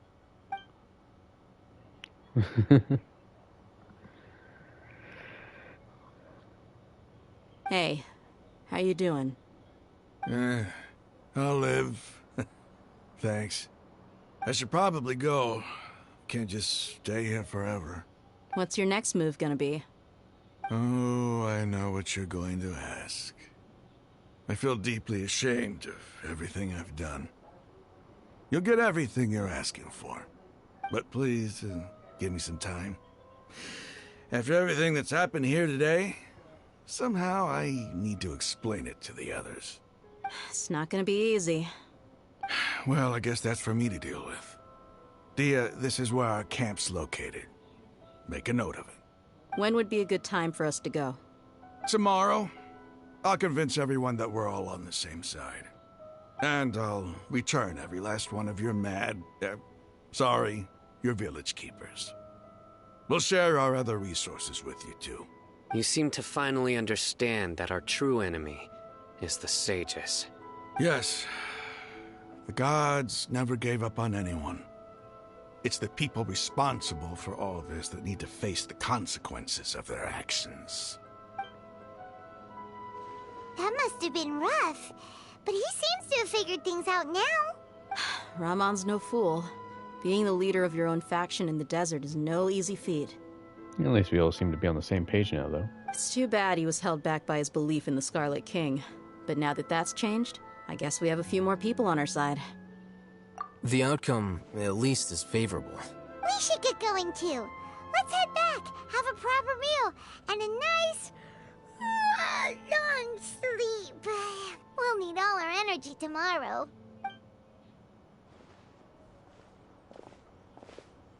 Sinu, are you coming? Sino, we're leaving! Stop yelling.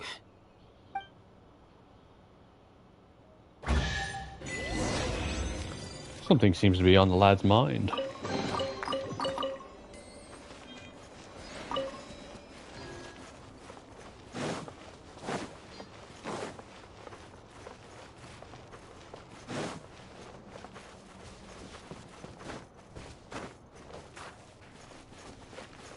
A lot of lag in that area. No, I can't take pictures in here. Lame. Oh well.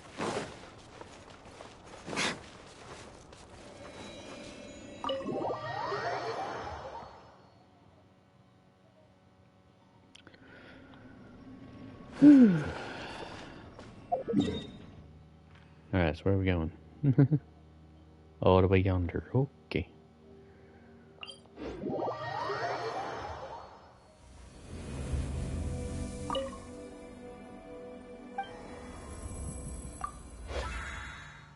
Anybody need healing? Nope. Okay.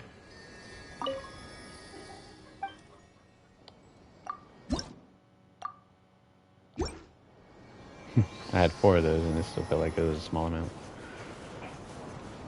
Alright. Sail! I'll be surprised if we make it all the way over. Even with Kale's glide boost.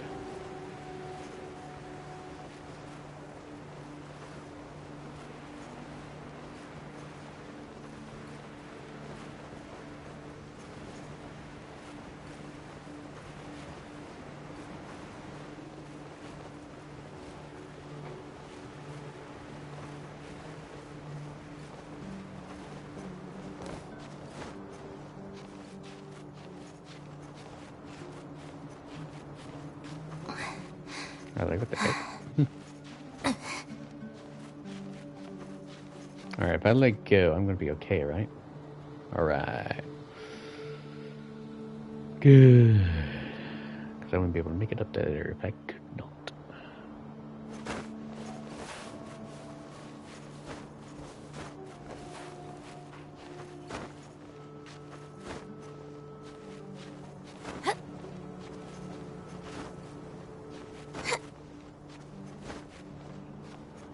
Almost there. Alright. Still 91%. Wow. I think we're just about done, though. We seem to be nearing the end of chapter 3.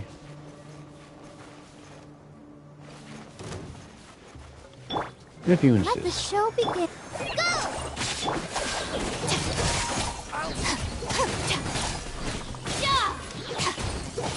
I'll be back.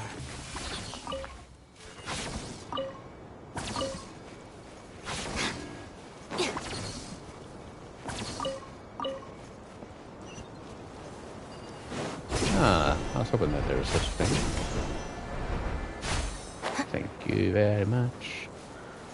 Can I get some more? Oh, you want to fight?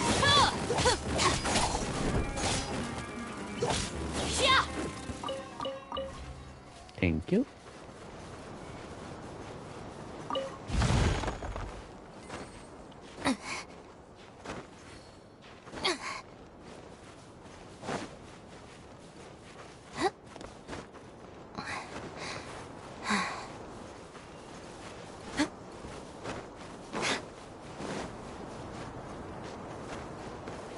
Nice. Alright, let's see if we can get this fast travel point. Excuse me.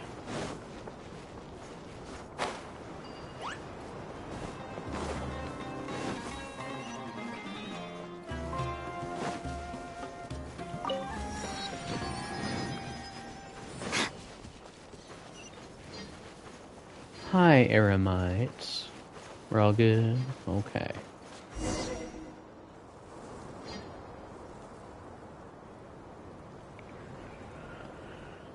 Rahman, we're here. Hi, Rahman. Everything's been arranged. Someone will bring the village keepers back to Aru village shortly. Good. I guess all I can say now is thanks for agreeing to help. Ah, don't mention it. I think we can both agree you went to hell and back for it. But we share a common cause now. From here on out, we're allies. Where are the perpetrators? I'll bring you to them. Follow me. Let's go!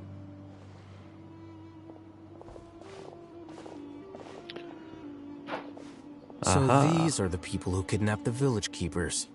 Oh no, it's the scribe! Yeah, buddy. There's no need to yell. No one can help you now. We've been all over the desert trying to find you! That's right. Sinu? General Mahamatra? No, no! Make it quick, please! Swift and painless! Whoa. The moment they set eyes on Sino, they turn pale like they've seen a ghost! You should have known that I would be coming for you. Wait, we were just following orders. You know what I'm talking about, right? There's no way we could have done all this by ourselves. No, not Sino. He's gonna tear us limb from limb. He sounds like the nerd character, or one of the nerd characters from Bully, honestly. I don't know which one, but it sounds like one in particular. It's funny. It's cool. It's funny. I doubt it's the same person, but it's funny. I could do worse. Still waiting for that Bully 2 to come out. Please have mercy. Start talking. Otherwise, I'll have to resort to other methods. So, your superiors have kept you quite busy recently. Why? What are they trying to accomplish? They wanted to extract canned knowledge. Don't play dumb. You know what I'm really asking. They extract divine canned knowledge. Then what? I really don't know how to explain it.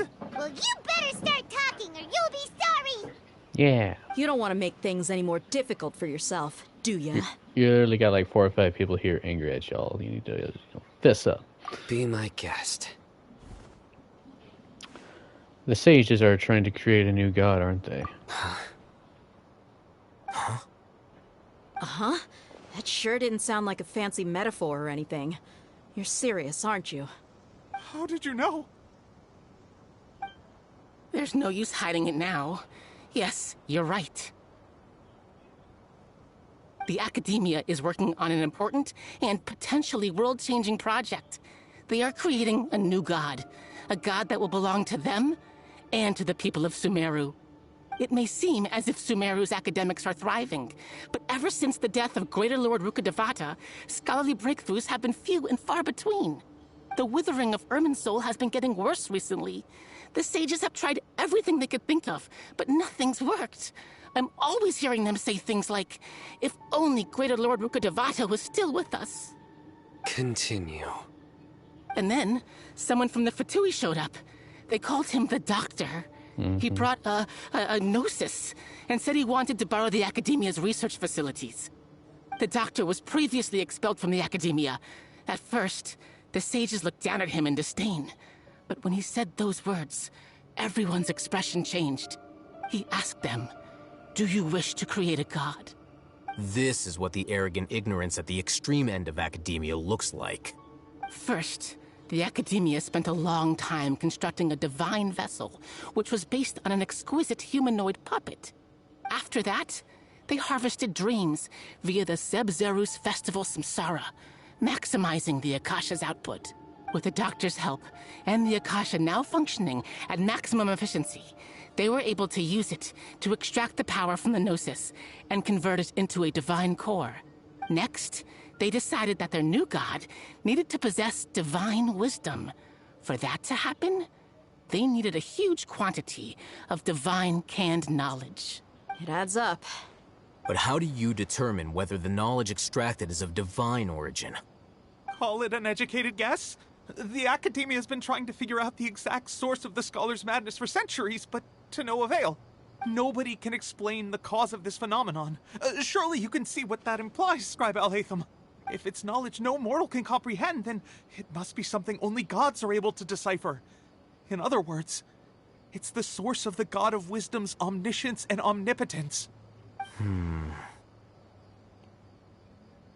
But the sage's end product won't be Greater Lord Ruka Devata, who will be the Balladeer. You must have noticed by now.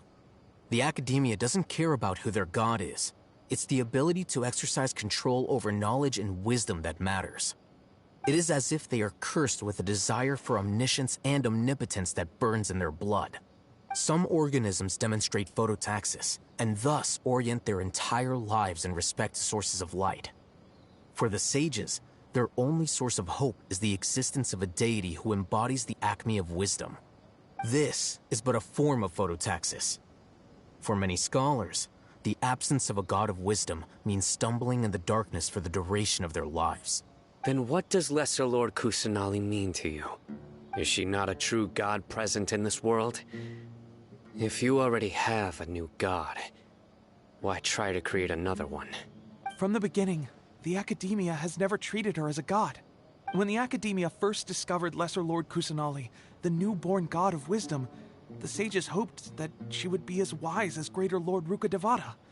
But upon evaluation, they found that at the time she possessed no more intelligence than any ordinary human child.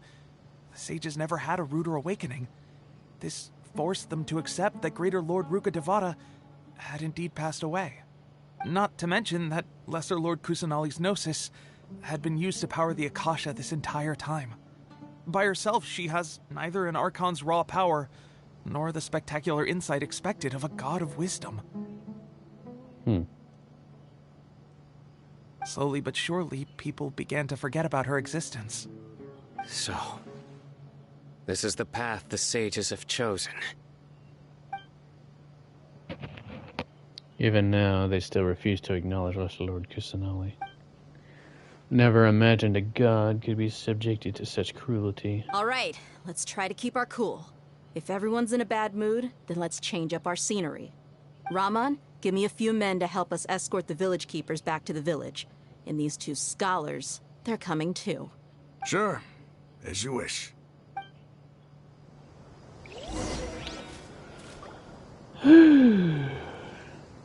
I mean, I knew that they were building a god based off of our last stream, but sounds like they're using Kusanali's gnosis as a form of energy source. Which means it's probably true that she's being held captive.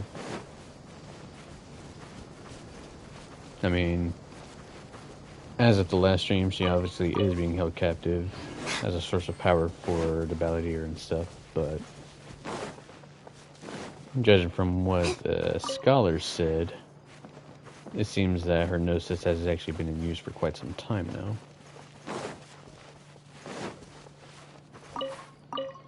Unless I'm mistaken and they're actually just commenting on the last stream and what happened.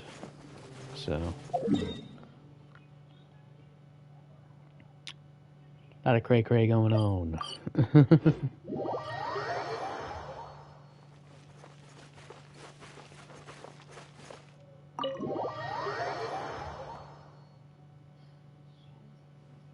The village keepers you found have all been returned to their homes, and each one has a dedicated caregiver to look after them. The two new scholars are being kept under close supervision, too. Really great work, everyone. Awesome sauce. The atmosphere is so heavy. It's hard to not feel weighed down by what we just learned. Despite everything Lesser Lord Kusanali has done for her people, the Academia has abandoned her in the sanctuary of Surastana like a lost cause.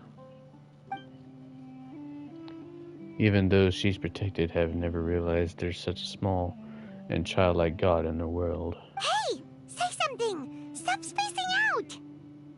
Come on, is there nothing left to talk about? In that case, let's all get some water and try to think about something else. Or I can go fetch some snacks. Snacks? Oh! Paimon's so coming with you! Do you have any plans, Traveler? Gods above, you're not talking about work, are you? I want to share everything I know with all of you. So you were still withholding some information? Yes, I'm sorry I had my reasons, but now I know we're all in this together.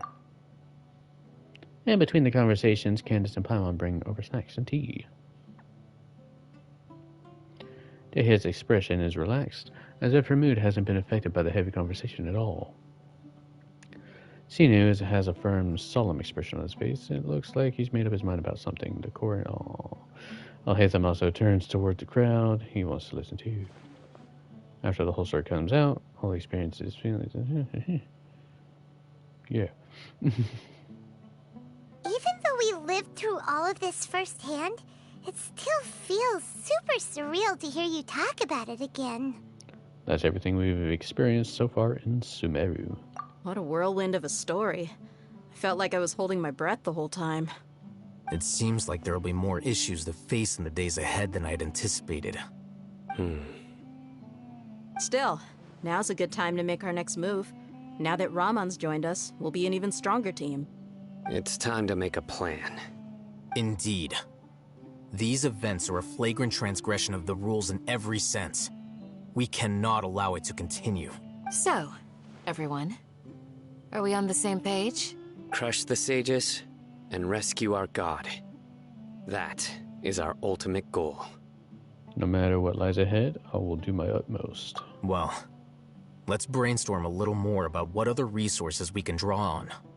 The next time we gather here, we must have a solid plan. Yep, it'll work out for sure.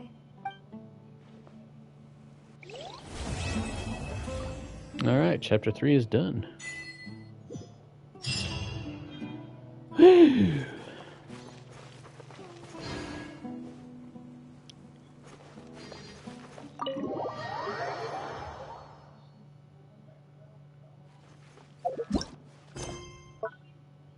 Chapter 4 is not, chapter 4 is not even out yet anyway. Okay.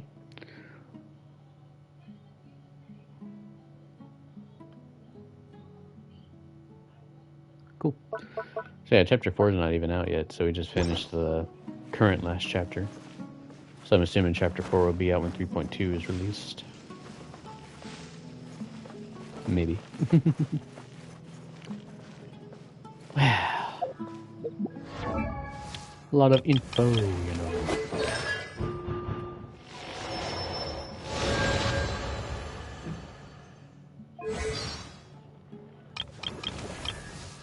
Man, oh man. Well, we can go level up the tree real quick. And we'll call it a day there, I suppose. So, considering then that chapter 4 won't be out for a little while, that at least gives us some time to not be wrapped up in Genshin and we can do some other stuff.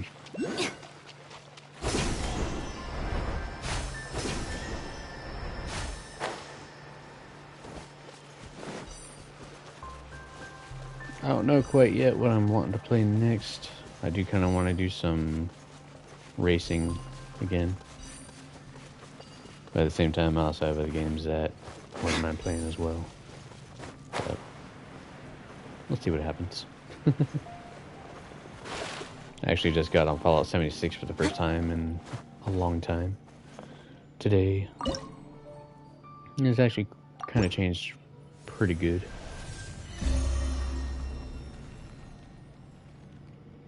But of course, being on there,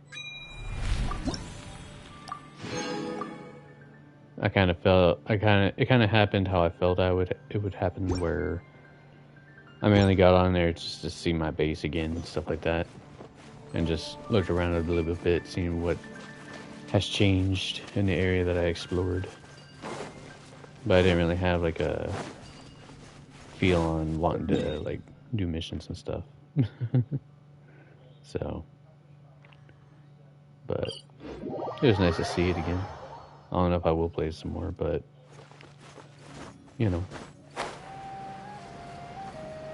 I'm also trying to re-download Cyberpunk because, you know, but since I have a 4 terabyte external hard drive now, I can technically play it on PlayStation 5 and just save everything onto the external hard drive, so it won't be as consuming on the memory. So it works out. One day to refresh, cool. But yeah, we'll see what happens when we stream again. Might not be tomorrow. It'll probably just be next week. Whether it's Friday or Saturday, we'll see what happens. But I hope y'all enjoyed this. I think dinner will be ready very soon, and then we also have Extreme Rules that I'm watching tonight, so going to enjoy that. Very much looking forward to Bray Wyatt returning. Quite obvious that it is Bray Wyatt. I'm excited to see what he comes back as, what his gimmick is, and stuff. But we shall see. Light Novel Society? Yeah, Miko has Light Novel Society. But yeah. Hope y'all enjoyed this episode / stream of Genshin Impact. Finishing off Chapter 3. Well, starting and finishing off Chapter 3. Or, my bad.